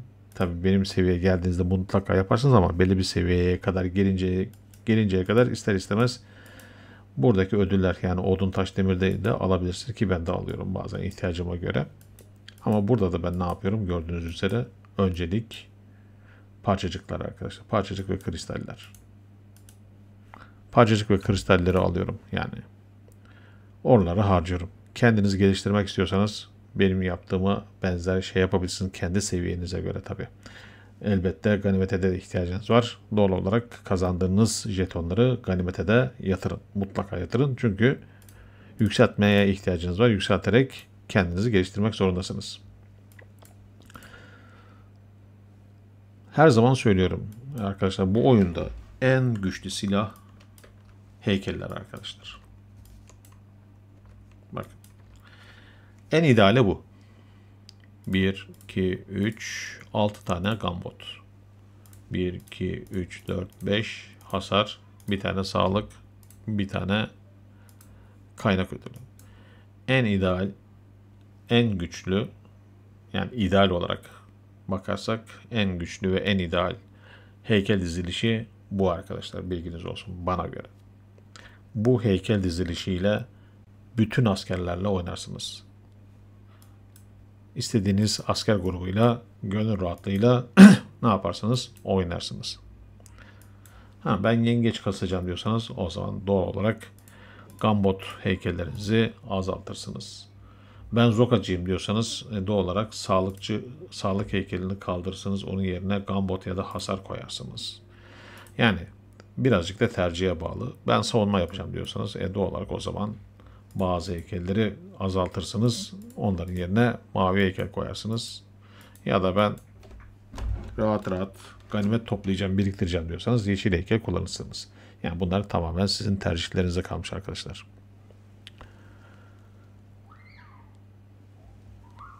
Şimdi abi, bu kanal 7000 aboneyi hak etmiyor. En az 100.000 olması lazım. Nightwish bu maç oynayan kişi sayısı çok az.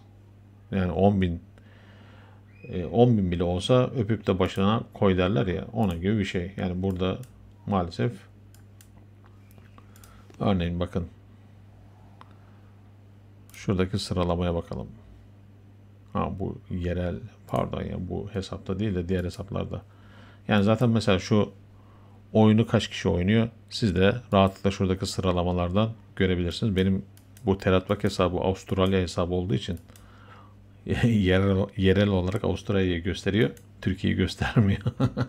Diğer hesaplarım Türkiye hesabı da bu Avustralya. Neyse, zamanında bir avantajı vardı. O yüzden yapmıştım. Artık bu avantaj ortadan kalktı gelen güncellemelerle. Evet. Kahramanlara bir max seviyeleri var mı yoksa sınırsız mı? Kahramanların bir max seviyesi var arkadaşlar. Göstereyim.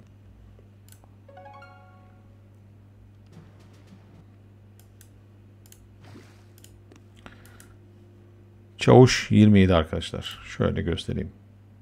Maksimum seviyesi. Kavanın maksimum seviyesi 23. Yüzbaşının maksimum seviyesi 19. Bullet'in maksimum seviyesi 14. Ve yeni gelen Rutteron'un maksimum seviyesi 18 arkadaşlar. Yani bende bol miktarda kahraman jetonunda olduğundan dolayı şu özellikleri de ne yaptım? Maksimum yaptım. Örneğin burada bilgi verecek olursak 6'ya 7 bombaya gelelim. Şarapnel hasarı, ilk hasar 2250. Şarapnel hasarı 2250. Şarapnel sayısı 5. Burada ne vardı? Antimotorlar var. Antimotor seviyesi 6. Yani buna benzer. Bunları da ne yaptık? Benim burada en çok kullandığım, yani full helikopter kullanırsam ne kullanıyorum? Drone kullanıyorum. Ama Bullet'te Zoka kullanacaksak ya da meşale kullanacaksak daha çok sataşmayı tercih ediyoruz. Ama MKD'de kullanacaksak enerjiyi tercih ediyoruz. Şu şok yumruklarını çok fazla kullanmadık. Yüzbaşıyı da bilmiyorum. Yani operasyona yönelik saldırılar yaptığımız için hep onda da ne yapıyoruz? Uzaktan kumandayı tercih ediyoruz. Yine kavan kullanacaksak en çok tercih ettiğimiz taze kan. Çavuş kullanacaksak da doğal olarak en çok tercih ettiğimiz savaş emirleri, yani hızlandırıcı özelliği arkadaşlar.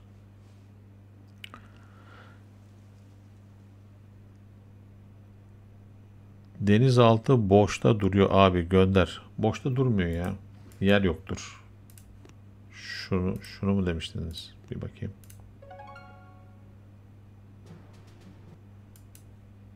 Şuradan da görebiliyoruz. Bakın arkadaşlar, denizaltı için göndereceğim yer yok. Henüz gelmediği için gönderemiyorum herhangi bir yere. Reis, seni 6 yıldır takip ediyorum. Almanya'dan selamlar. Aleykümselam. Sen de selam söyle Almanya'ya. Gravür ne zaman geliyor? Gravür ne zaman geliyor? Güzel. Neredeydi o? Şuradaydı galiba. Evet, burada. Gravürcü 27. karargahta geliyor arkadaşlar. Ruttoro 24. karargahta geliyor. Helikopterler 23. karargahta geliyor. Yani bunları siz de rahatlıkla şuradan görebilirsiniz. Tecrübe puanının olduğu yere tıklayın. Şuradan da zeytin dalına tıklayın. Bütün karargah seviyelerine göre hangi karargah seviyelerinde hangi asker grubu geliyor, hangi özellikler geliyor, burada rahatlıkla görebiliyorsunuz arkadaşlar. Şimdi bu 6. karargahtan sonra geliyordu değil mi? Evet. Bakın yok et, hani küçük adalarda yok et özelliği var ya, o da karargah 18'den sonra geliyor. Radarı 18 yapmanız gerekiyor. Şimdi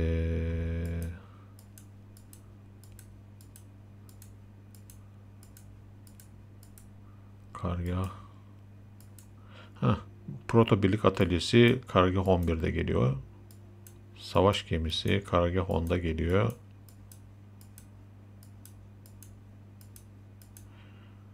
Ne demiştik? Karargah 6 mı demiştik?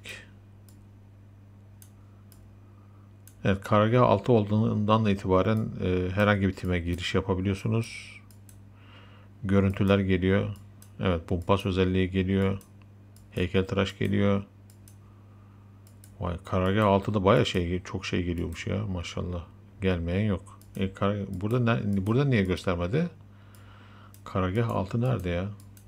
Burada. Evet, karargah 6. Burayı güncellememişler. Aynen.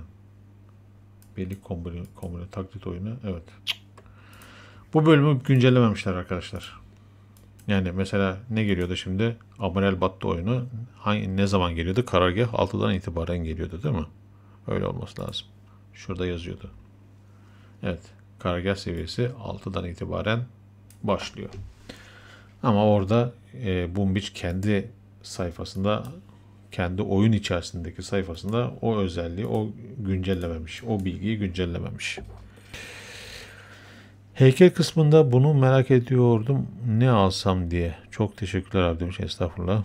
Abi uzun aradan sonra selamlar. Ben Efe, oyun adıyla Anilatör. Hatırladım. İlk başlarda bizdeydin. Sonra iş yoğunluğundan dolayı çıkmıştın, hatırladım. Dur bakayım. Şimdi ben genelde not alırım öyle. Ama yine de bir bakayım.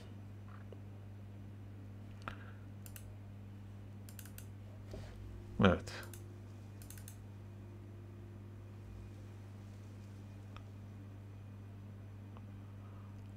Evet.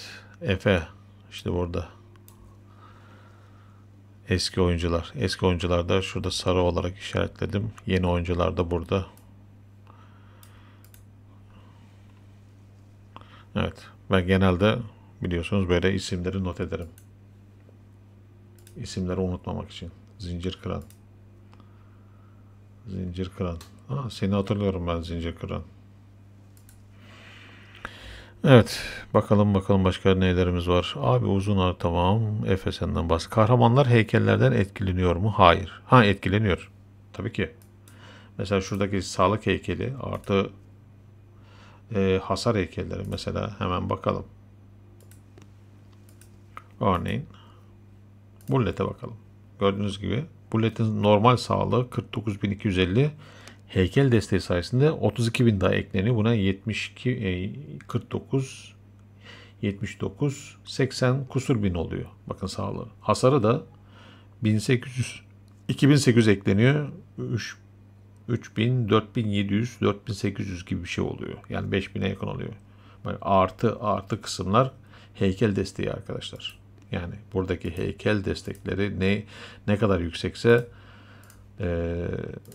bizim kahramanların sağlıkları da hasarları da aynı oranda yükseliyor. Şeyleri etkilemiyor tabii. Mesela tabii ki burada taze kan bunu etkilemiyor. Ya da Bullet'in enerjisi bunu etkilemiyor. Bunları yükselterek güçlerini arttırıyorsunuz ama kişisel olarak direkt kahramanların kendi sağlıklarını ve hasarlarını heykeller çok etkiliyor.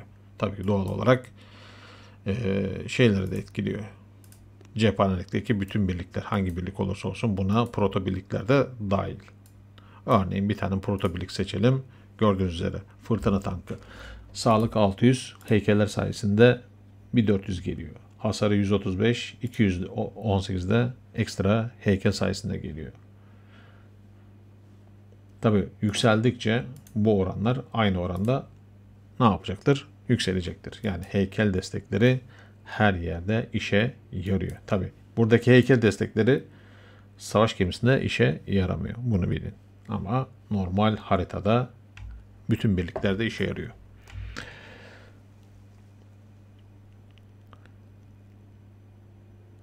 Ha, İsmet Altındaş hoş geldin. Zincir kıran. Ha, evet. Evet İsmet. Hatta abi 10 yıl önceki max 65 level olan Boombiç mi yoksa şu an 80 kusur olan güncel Boombiç mi? Ha, ikisi de güzel. Yani bundan 10 yıl önce karargah yanılmıyorsam 20'ye kadar çıkabiliyorduk maksimum. Şimdi 28'e geldik. Yani tabiri caizse 10 yıl içerisinde 8 kere karargah güncellemesi gelmiş. Yani 10 yıl öncesinde de güzel. Şimdi de güzel. Yeter ki siz oyundan kendinizce ne yapın? Zevk alın arkadaşlar. Sıkıntı yok. Biz 10 yıl önce başladık. O günkü videolar var. Eski videolar var. O zaman kahraman yok. Birçok asker yok. Bu kadar çok asker yok. Proto birlik zaten yoktu. Bu protolar zaten yeni geldi. Bu tüccar bunlar yeni geldi. Kahraman bile yok. Düşünün yani. Kahramansız oynuyoruz. Gravür zaten yok. Bunlar hepsi yeni geldi. Bunlar yani kahramansız oynadığımız videolar da var. Çok eski videolar izlerseniz orada da görürsünüz ne kadar güzel ne kadar güzel değil. Tabii o günün şartlarında onlar da gayet güzeldi. Sıkıntı yok. Evet.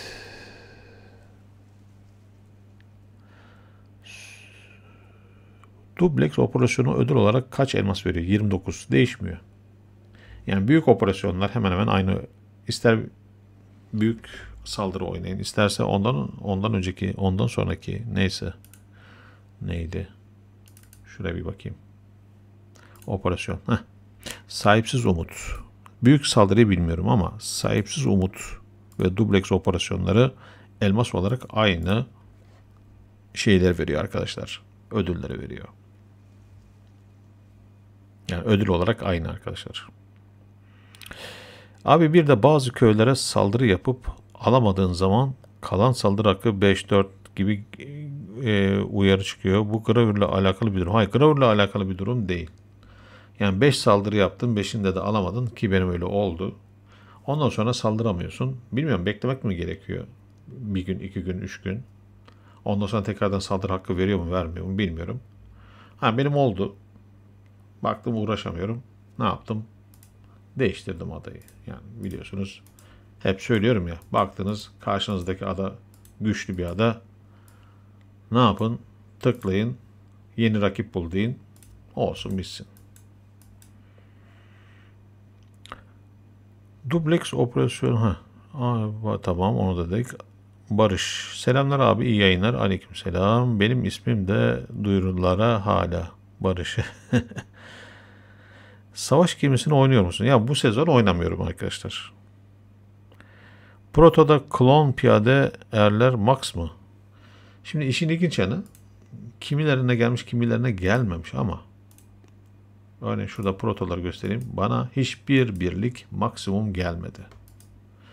Bazı kişilerde bir tane birlik maksimum gelmiş. Bazı kişiler gelmemiş ama benim bu hesabıma maksimum seviyede bir birlik gelmedi. Ama bu büyük hesabıma nedendir bilmiyorum.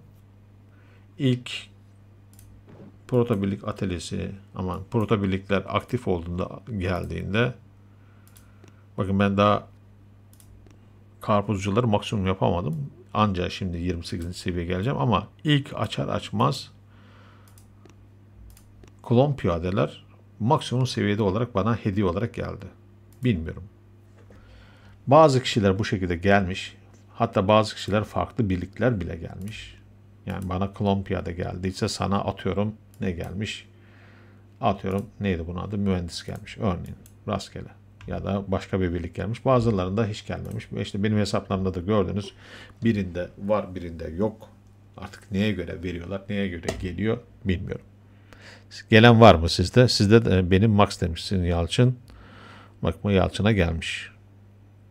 Bana dondurucu topçu max seviye geldi. Bakın Ekrem Efe. Efe'ye de aynı şekilde.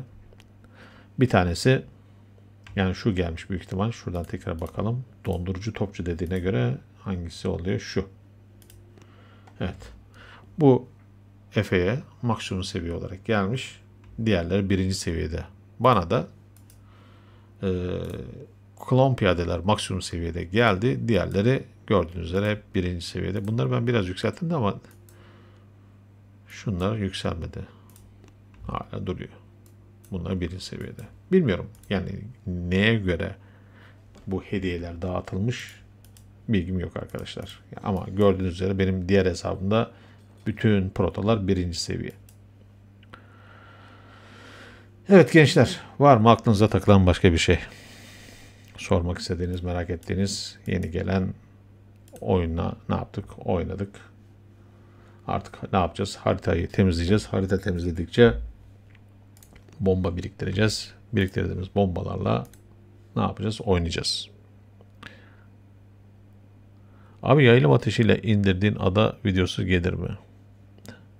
Valla yaylım ateşiyle indirdiğim ada videosu, yani şimdi her adada geçerli değil. Mavi heykel kullanıyorsa indiremezsin arkadaşlar. Ama mavi heykel kullanmayan bir adaysa denenebilir. Bilmiyorum. Yani şuradan ne var bizim biliyorsunuz. Güç artışı yok. Güç artışı değil. Ağır toplar mıydı? Evet, ağır toplar. %30 ekstra hasar veriyor. Bunu kullanırız. Bir de tozlarız. Böylelikle gambot sayımızı arttırırız. Bazen şey geliyor. Şurada kabile bonuslarında yaylım ateşi hasarı yüksek, şu kadar yüksek, bu kadar yüksek diye geliyor. O zaman o bonuslarla birlikte ne yaparız? Deneriz. Sıkıntı değil. Geçenlerde olması lazım öyle bir tane video. Ama bütün saldırılarım öyle değildi ama birkaç tanesi en azından sadece yaylım ateşiyle ilgiliydi. Tabii yaylım ateşiyle tekrar söylüyorum. Büyük ihtimal kabile bonusuyla birlikte ya buradaki gravürden de şuradaki ağır topları seçmişimdir ve o şekilde yaylım ateşiyle indirmişimdir birçok karargahı ya da adayı. Ama tekrar söylüyorum, mavi heykel olmaması gerekiyor. Hatta mavi heykellerin tozlanmaması gerekiyor. Yoksa yetmiyor. Yanılmıyorsam 360 vuruyordu. Bakın benim karargah ne kadar? 300. Bakın gördünüz mü? Ya 340 vuruyordu ya 360 vuruyordu.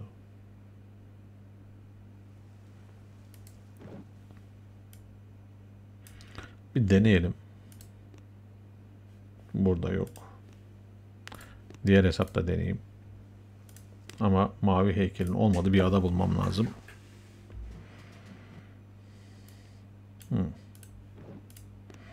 Şu kimyayı iptal edeyim.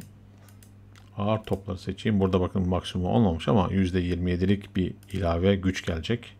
Bakın. İlave güç gelmeden önce göstereyim size. Evet. Topçu birliğinin hasarı 10.520. Yaylım ateşinin hasarı 23.700. O bayağı yüksekmiş ya maşallah. Şimdi buradan gravürden neyi seçeceğiz? Yaylım ateşi ve topçu birliğinin hasarını arttıracağız. Tamam, seçelim. Şimdi tekrar bakalım. Nerede bizim cephanelik? Şurada. Topçu birliği bakın 10.500'e ilave 2.800. Gayet iyi. 10.000, 12.000, 13.000 kusur vuracak. 13.000 kusur vuruyor. Şimdi yaylım ateşine bakalım. Bu da 23.000, 29.000, 30.000 vuruyor. Vay. Bir tane ada bulalım. Önce küçük adalardan bir bakalım. Test etmek amacıyla. 1, 2, 3, 4, 5, 6. 6 tane yaylım. 1, 2, 3, 4, 5, 6. 6 tane de topçu. Gerçi şey var bizde. Buraya bir şeye bakayım ben. Kabileye bir bakayım. Evet, kabilede yok, burada yokmuş. Yani 6'ya 6 arkadaşlar. Tamam, 6'ya 6. Hemen hesaplayalım. Bir tane hesap makinesi bulayım. 6'ya 6. Hesap makinesi. Evet, 6'ya 6 arkadaşlar. Şimdi ne yapacağız?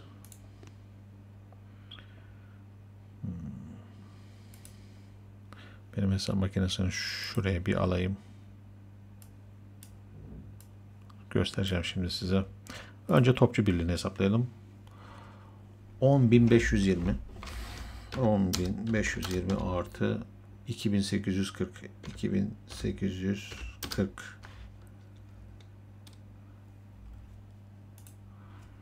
10.520 artı 2.840. 13.360. Evet, 13.360 yapıyor. Bakın. Bunu da 6 ile çarpalım. 80.000. Bakın 80.000 sadece topçu birliğinden hasar geliyor arkadaşlar. Aklınızda bulunsun. 80.000. Yaylıma bakalım.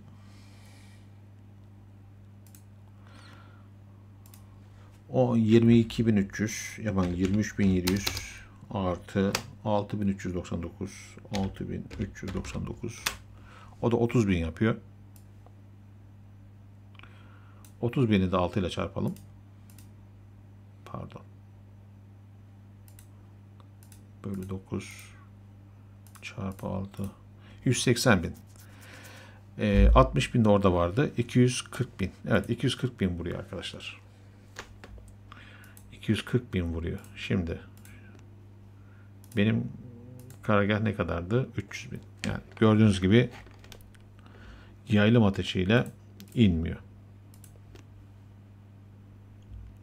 Yani yaylım ateşiyle inmiyor. Yaylım ateşiyle inmesi için ekstradan bize ne lazım? Kabile bonusu lazım. Bir ara vardı böyle yaylım ateşinin gücünü arttıran.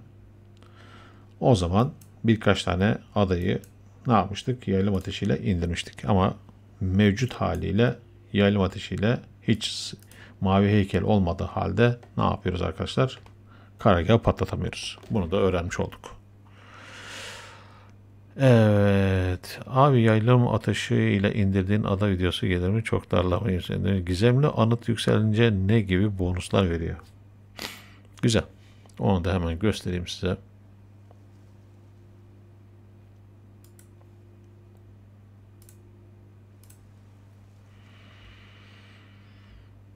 Gizemli anıt maksimum 500. seviyeye kadar yükseliyor. Size tavsiyem, yani seviyenizi maksimum yapmadan buraya ganimet harcamayın. Benim zaten daha kurdum, öyle bıraktım diğer hesaplarda. Neler veriyor bize? Şuradan bir Türkçe çevireyim. Evet, çevir.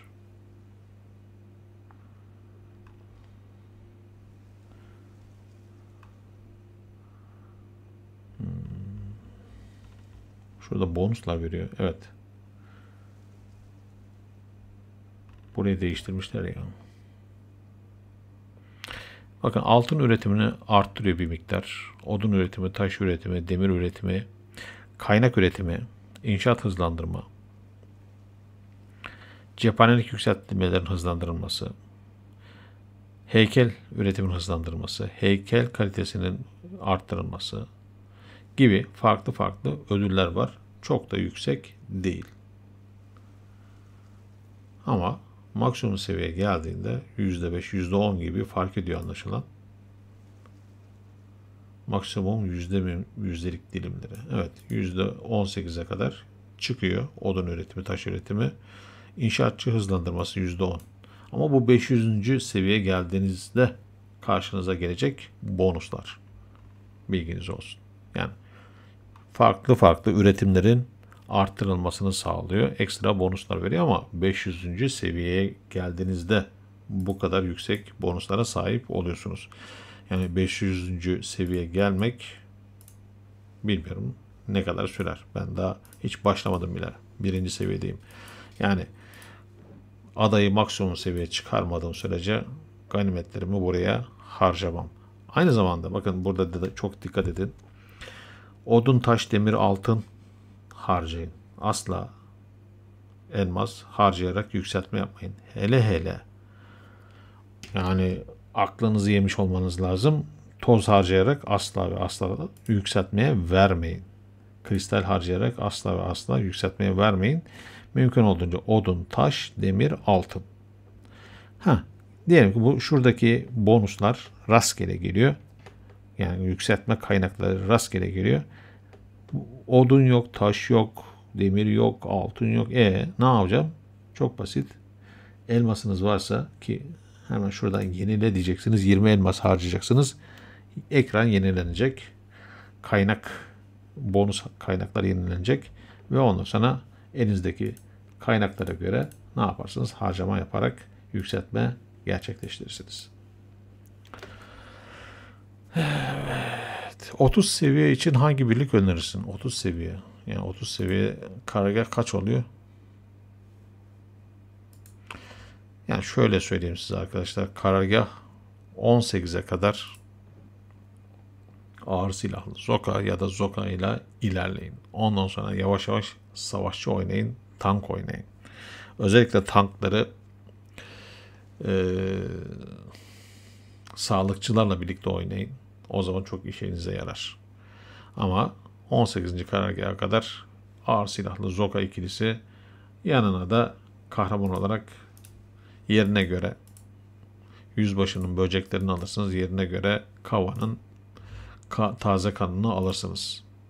Ama tabii full Zoka da oynayabilirsiniz. Sıkıntı değil. Bu şekilde ilerlersiniz. Ama karargah 20'den sonrası artık tamamen sizin zevkinize kalmış.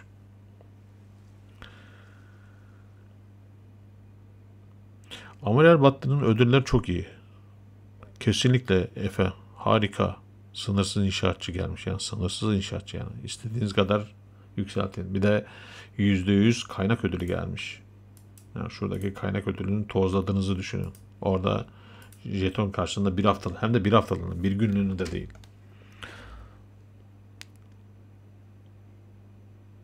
Evet.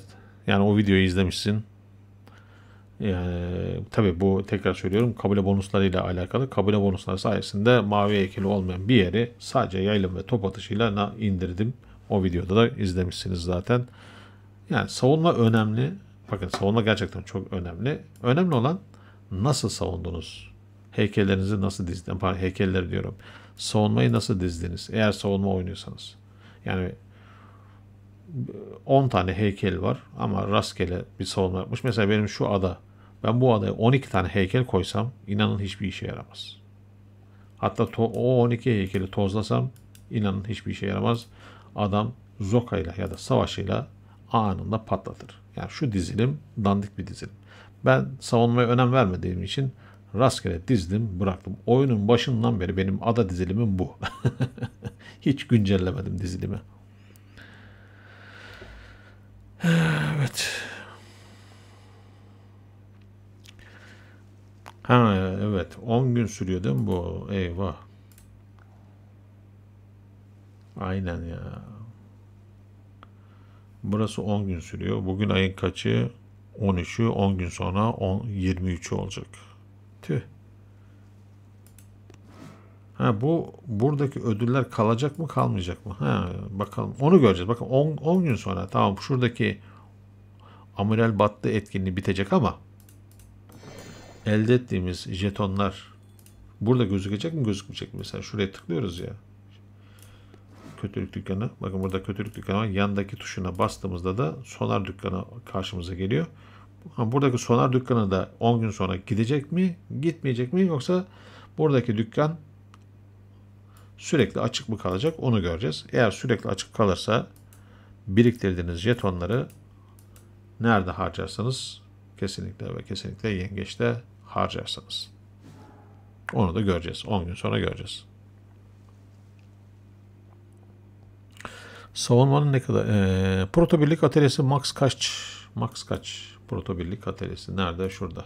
18 arkadaşlar. Maksimum 18.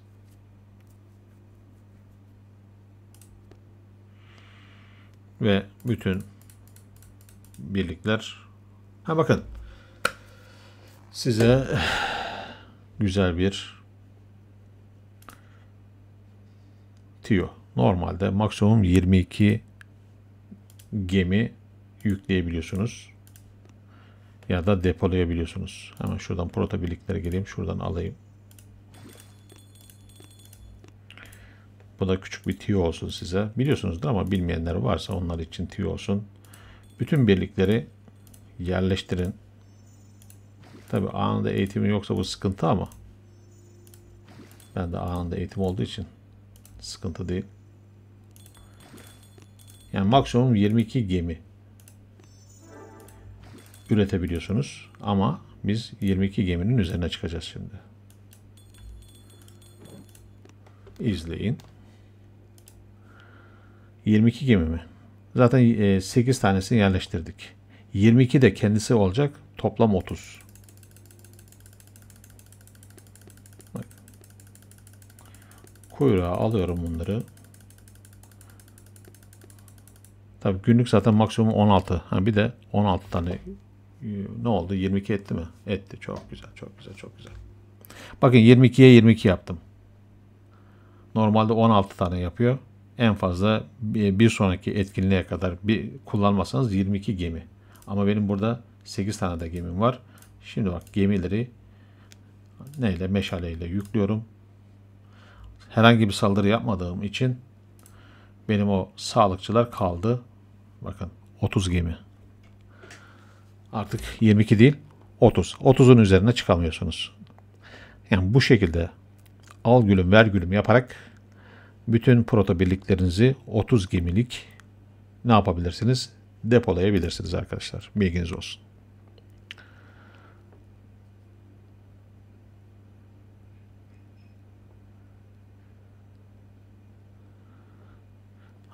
Metecan ilginç bir önerisi var.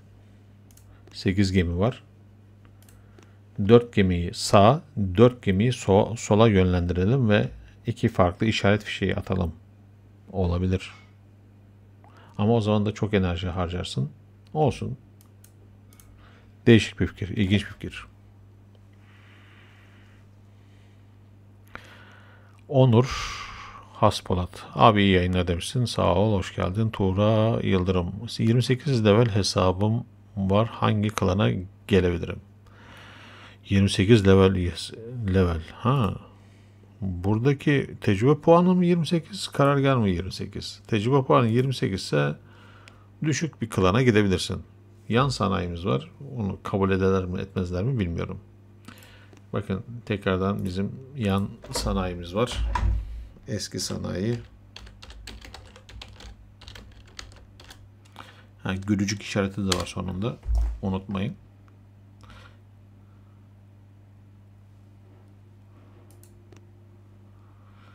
Yani burada da şu an 4 kişilik yer var. Eğer seviyeniz düşükse ve belli bir seviye, bilmiyorum buradaki arkadaşlar nasıl tercih ederler, kabul ederler mi etmezler mi onu bilemem. Ama bizim, tekrar söylüyorum, bizim tim için seviyenizin yüksek olması gerekiyor. En azından tecrübe puanınızın 75-76 olmasını tercih ederiz. Tecrübe puanına göre söylüyorum. Çünkü tecrübe puanı ne kadar yüksek olursa büyük ihtimalle gravürde o kadar yüksek oluyor. Evet. Metecan, o dediğin zaten savaş gemisinde vardı bir sezon ama normal adaya gelmez böyle. İnşaatçı sınırlı değil mi? Bir gün bakın, normal şu şeytani dükkana gelin, şeytani bakkala gelin. Buradaki inşaatçı zaten ekstra inşaatçı diyor, bakın. Adından da belli. Sadece bir gün. Bunu alırsanız bir gün boyunca ekstra bir tane inşaat yapabilirsiniz. Bakın, bir tane. Ama bu sonar dükkanındaki inşaatçıya ismine bakın. Sınırsız inşaatçı. Diğerinin ismine bakın. Ekstra inşaatçı. Bu sınırsız inşaatçı. Bunun anlamı şu. Bunu aldığınızda istediğiniz kadar yükseltme yapabilirsiniz. Eğer ganimetiniz yetiyorsa, odun, taş, demiriniz, gerekirse bütün adayı komple yükseltmeye verebilirsiniz. Yani bir günde maksimum seviyeye gelirsiniz yani. Öyle diyeyim hadi. Tabii. Odun, demir, taş yeterli olmak şartıyla.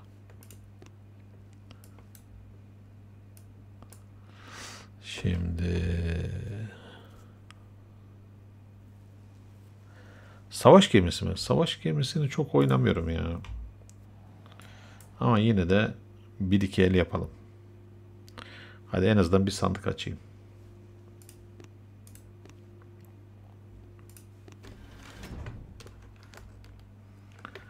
Çünkü savaş gemisi de ekstra zaman harcattırıyor. Şimdi şuradan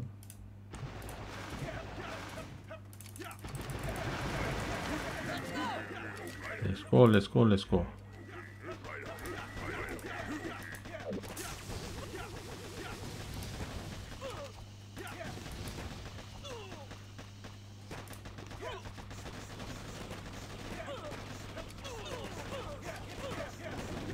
Of of of of of of. Amma fena patlattı ha.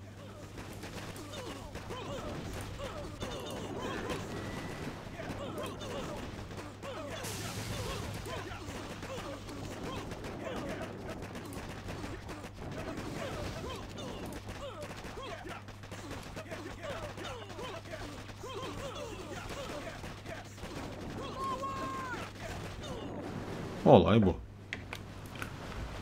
Yani ister full ağır silahlı oynayın, isterse benim gibi bir tane veya iki tane klon piyade koyun. Çavuşla aynen bu şekilde saldırı yapabilirsin. Gerçi karşı taraf da aynı şekilde saldırı yapıyor.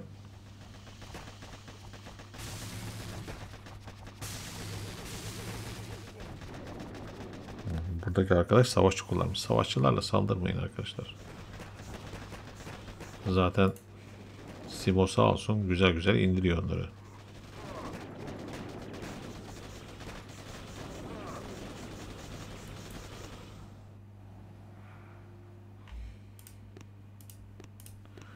Evet, bir tane daha yapayım. Sandık açayım. Sizler nasıl saldırıyorsunuz ya da kaçıncı seviyedesiniz ya da kaçıncı motoru açtınız bilmiyorum. Ben daha 4. motoru açmadım.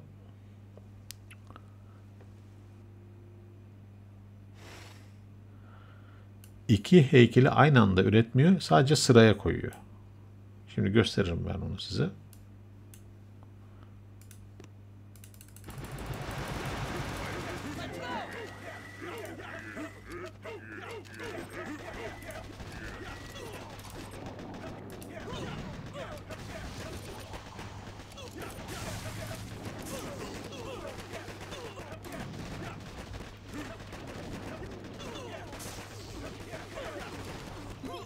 Lan hadi. Rakip geri çekildi diyor. İlginç. Ha tabii onda şey yoktur. Çavuş yoktur.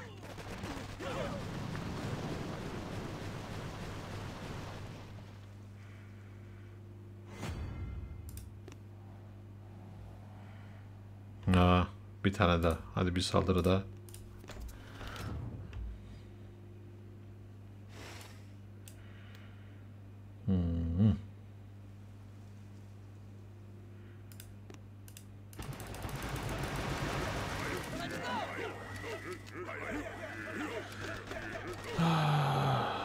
Şey kötü olmuş.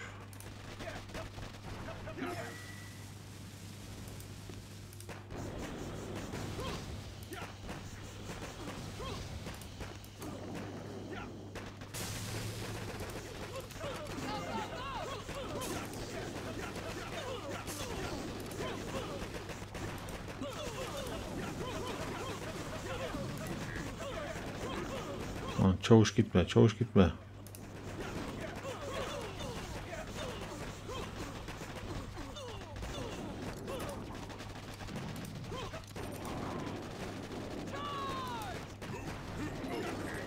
Evet, çavuş gitti.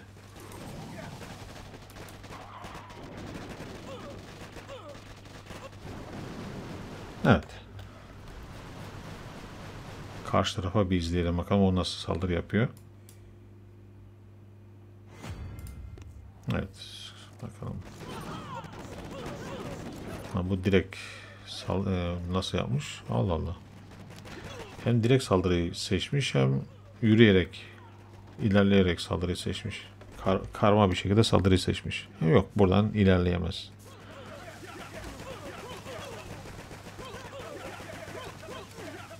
Zaten süreden kaybetti. Hepsini alsa da ama alamaz. Evet. Bir yandan onu izleyelim. Bir yandan da ben şeylere bakayım. Mesajlarınıza bakayım. Savaş adası. İnşaatçı sınırlı değil mi? Bir gün diyor.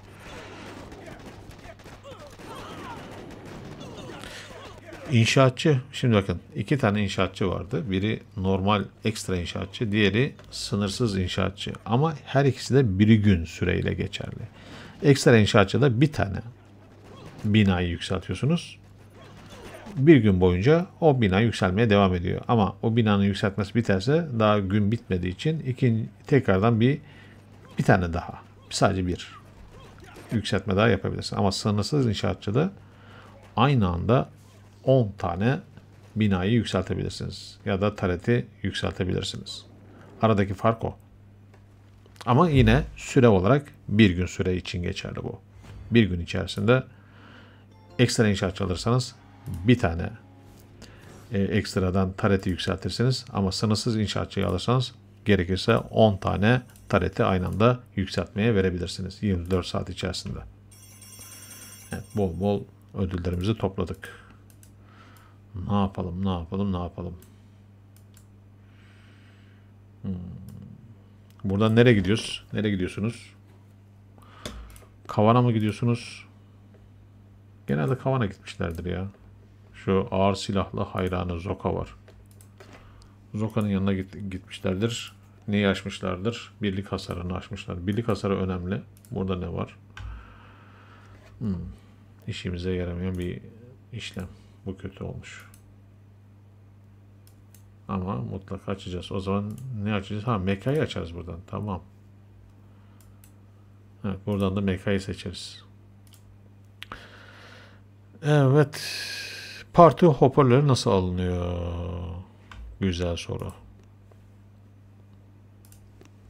Şimdi gençler, bununla ilgili video var. Çektim. Parti hoparlörü.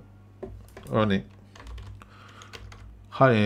adayı açtığınızda, haritanızı açtığınızda ya da oyunu açtığınızda konfeti patlamaları görüyorsanız ekranda, oyun içerisinde, bilin ki parti hoparlörü etkinliği aktif olmuştur. Şu an aktif değil. Parti hoparlörü aktif olduğunda, bakın şurada parti adası var. Bir kere tıklıyorsunuz. Patlıyor. Sonra buradaki patlama bittiğinde başka bir adada patlama meydana geliyor. Oraya tıklıyorsunuz. Sonra başka bir adada patlama meydana geliyor. Oraya tıklıyorsunuz. Sonra başka bir adada, yani 3 tane 4 tane ada bu şekilde sırayla patlama gerçekleşiyor. Onların hepsini ne yapıyorsunuz? Sırayla patlatıyorsunuz. Patlama işlemi bittiğinde otomatik olarak sizin şuradaki dekorasyon bölümüne parti hoparlörleri eklenmiş oluyor. Ama tekrar söylüyorum, şu an için aktif değil. Aktif olduğunu nasıl anlarsınız? Oyunu açtınız, adanızı şöyle gördünüz. Konfeti patlamalarını gördüyseniz, öyle yağmur şeklinde her yerde konfeti patlamaları görüyorsanız, o zaman bilin ki etkinlik aktif olmuştur.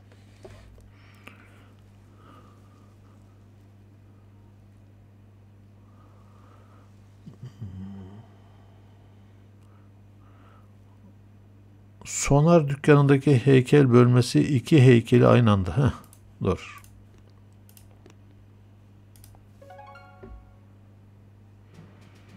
Şimdi normalde bir tane heykel üretiyorsunuz. Ben Bumpas aldığım için iki tane bölme eklemiş. Bakın benim şu an yeşil üretiliyor. Aynı anda iki tane, üç tane üretmiyor. Sadece sırayı alıyor. Eğer bu özellik olmasaydı, örneğin bir tane heykel ürettiğinizi farz edelim. Ne kadar sürüyor? Şaheser 10 saat sürüyor. 10 saat beklerdiniz. 10. saatin sonra, örneğin öğlenleyin, akşamüstü ya da saat 4'te diyelim ki heykeltıraşı yükseltmeye verdiniz. Ama üretime verdiniz. 10 saat sürüyor. 4'ten 10 ekle 14. Yani gece 2, 3'te bitiyor. Siz o saatte uyuyor olacaksınız. Ne zaman uyanacaksınız? Ertesi gün 8'de. Orada 8'e kadar geçen süreç içerisinde heykel boşta kalacak. Heykel boşta kalmaktansa bir tanesini sıraya koyarsınız. Saat 4'te yeşil biter. Saat biter bitmez mavi başlar. Örneğin bir tane de ekleyelim. Bakın. Ne oldu? Mavi, yeşil bitecek. Bittikten sonra mavi başlayacak. O bittikten sonra da mor başlayacak. Böylelikle sırayla, ben hiç oyuna bakmadan o kendi kendine heykelleri üretimini tamamlayıp bana heykel başına 7'şer tane toz verecek. Ya da ürettiğim heykellerin şaheser değerleri, burada eklediğim, adaya koyduğum heykel değerlerinden yüksekse ne yaparım? Takaslarım. Adadaki heykelleri kaldır derim şu kürek işaretiyle. Burada gelen heykeli onun yerine koyar, takasa giderim. Yani siz de buradaki neredeydi? İnşaatçı, inşaat hızlandırıcı. Heykel bölmesi +1. Bir tane heykel bölmesi alır, sıraya koyar. Aynı anda iki tane heykel üretmez. Sadece sıraya koyar. Bilginiz olsun. Buradaki amaç odur. Sıraya koyma. Bakın, deneyim sizin için.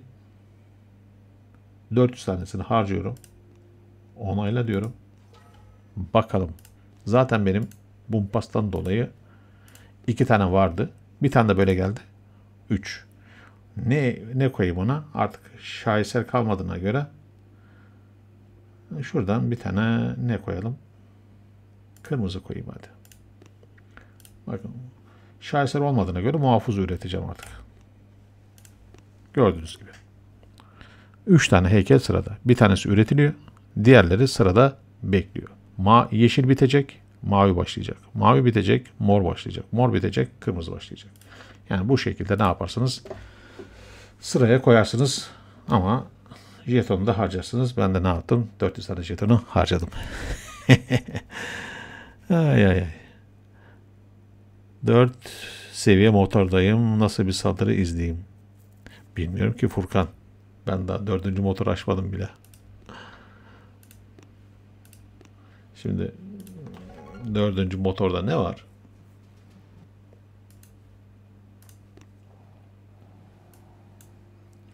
Dördüncü motoru açtığımızı farz edelim. Burada bir şey yok. Gene ağır silahlı, zoka, bir de piyade üçlüsüyle devam edeceğiz.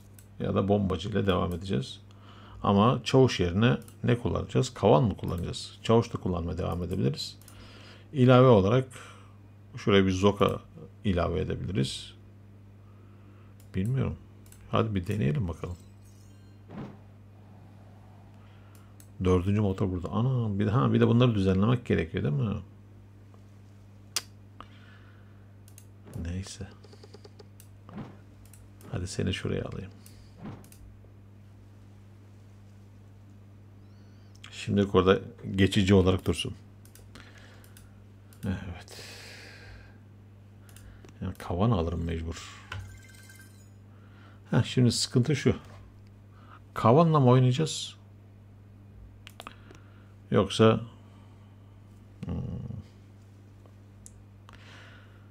ne? Bir görelim bakalım ya.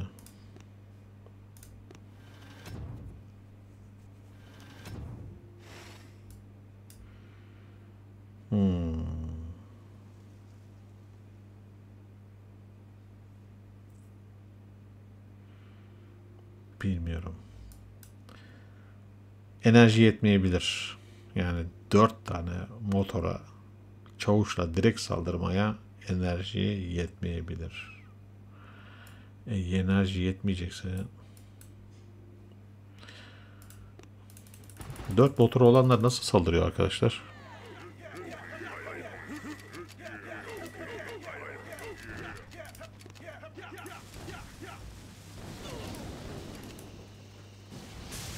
Tamam.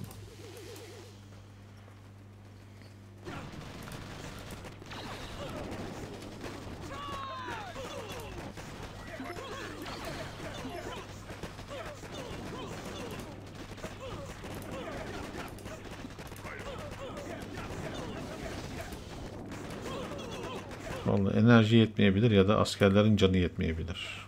4. motor. 3. motoru alırız da 4. motor için bir şey diyemem.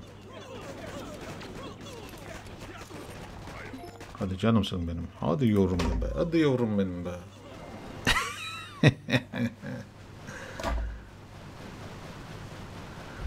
Evet, 4 motoru da böyle aldık. Artık tercih sizin. Rastgele böyle bir taktik kur. Bakın karşı taraf nasıl saldırmış. Oo, karşı taraf mecha ile saldırıyor. Of, mecha, zoka, klon piyade. Ne ararsan var.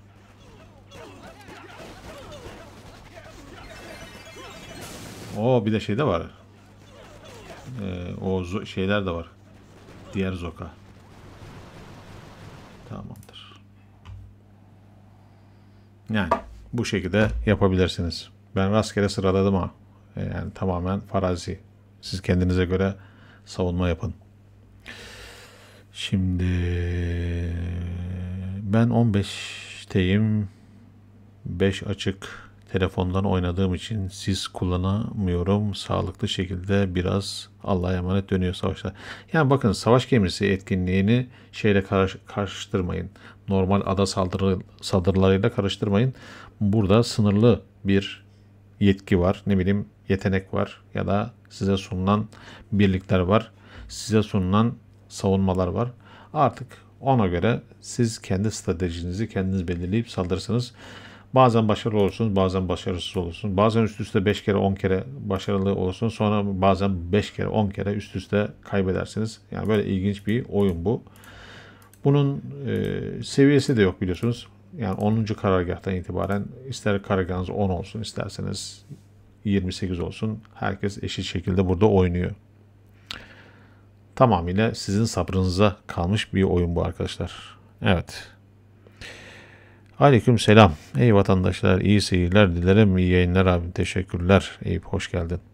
Yerel sıralamada Çinliler var. Onu düzeltme imkanları yok mu? Çinliler her yerde var ya. Çinliler her yerde var. Dur bakayım, ben diğer hesaba geçeyim, oradan bakayım. Dediğim gibi bu hesap benim Avustralya hesabı. Şimdi buradan bakalım. Küreselde zaten bakın, küreselde zaten Çinliler var. Yerele bakalım. Hakikaten ya. Yerelde de Çinliler var. Bu ne ya? Çan Çin Çunlar her yerde.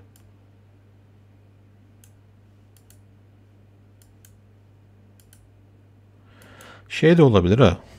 Satın alma da olabilir. Aynen, satın alma olabilir. Çünkü Çinliler çok hesap satıyor. Herhangi biri de orada hesap satın almıştır ama ismini değiştirmemiştir. Çünkü biliyorsunuz isim değiştirmek için elmas istiyor. Eğer bir kere birden fazla değiştirmişse 3000, 4000 hatta 5000 elmasa kadar isteyebiliyor. Sürekli isim değiştirme işlemi yapılmışsa. Bilmiyorum, belki de öyledir. Ya da gerçekten de bunlar Çinlidir. Evet. Parti hoparlörü nasıl alınıyor? Onu biraz önce anlattım. Parti hoparlörünü tekrardan söyleyeyim.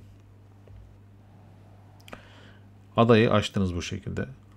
Konfeti patlamaları görüyorsanız. Bak şu an hiçbir patlama yok. Hiçbir efekt yok. Konfeti patlamalarına benzer efekt görürseniz adanızın üzerinde, bilin ki hoparlör etkinliği aktif olmuş. O zaman başlıyorsunuz. Şurada parti adası var. Tıklıyorsunuz. Bir yerlerden patlamaya başlıyor. Sonra gidiyorsunuz, onu tıklıyorsunuz. Sonra tekrar başka bir yerden patlamaya başlıyor. Sonra bunu tıklıyorsunuz. Sonra başka bir yerden patlamaya başlıyor. Yani en az 3-4 kere bu şekilde devam ediyor. Bittiğinde otomatik olarak şuradaki dekorasyon bölümüne parti hoparlörleriniz geliyor. Bununla ilgili video var. Aratırsanız sayfamda, hatta 2 kere çekmişim aynı videoyu. İkisinde de mantık aynı arkadaşlar. Evet, Galatasaray saati 4 yapmışız zaten abi, nasıl oldu anlamadık. Saat harbiden hatta 4'ü geçti. 2 saat, yaklaşık 2 saat 15 dakika oldu. Evet, gayet güzel bir etkinlik yaptık arkadaşlar. Bir yayın yaptık. Uzun süreden beri ben tatildeydim, memleketteydim. Saat 17'de gelen videolar vardı. Genelde onlar stok videoydu. Gitmeden önce bayağı biriktirmiştim. Yine 17'de belli bir ay sonuna kadar stok videolar gelecek. Ama saat 17'de stok videolar gelecek. Taze videolar eğer çekersem, ki elimde geldiğince çekmeye çalışacağım. Taze videoları da saat 10'da. Sabah saat 10'da yayınlanan videolar taze videolar olacak, güncel. Ama akşam 17'de en azından ay sonuna kadar gelen videolar genellikle stok video olacak. Evet, ilginiz ve alakanız için teşekkür ediyorum. Var mı sormak istediğiniz, merak ettiğiniz son bir kez ve yayını kapatalım.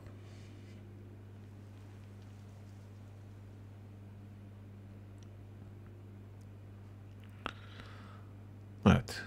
Anlaşılan soracak herhangi bir şey kalmadı. Aklınıza takılan herhangi bir şey kalmadı. Ne yapalım? Teşekkür edelim. Yayınımız burada son buluyor. Bir sonraki etkinlik ve videoda, yayında görüşmek dileğiyle. Şimdilik hoşça kalın. Kendinize iyi bakın. Sağlıcakla kalın arkadaşlar. Görüşürüz.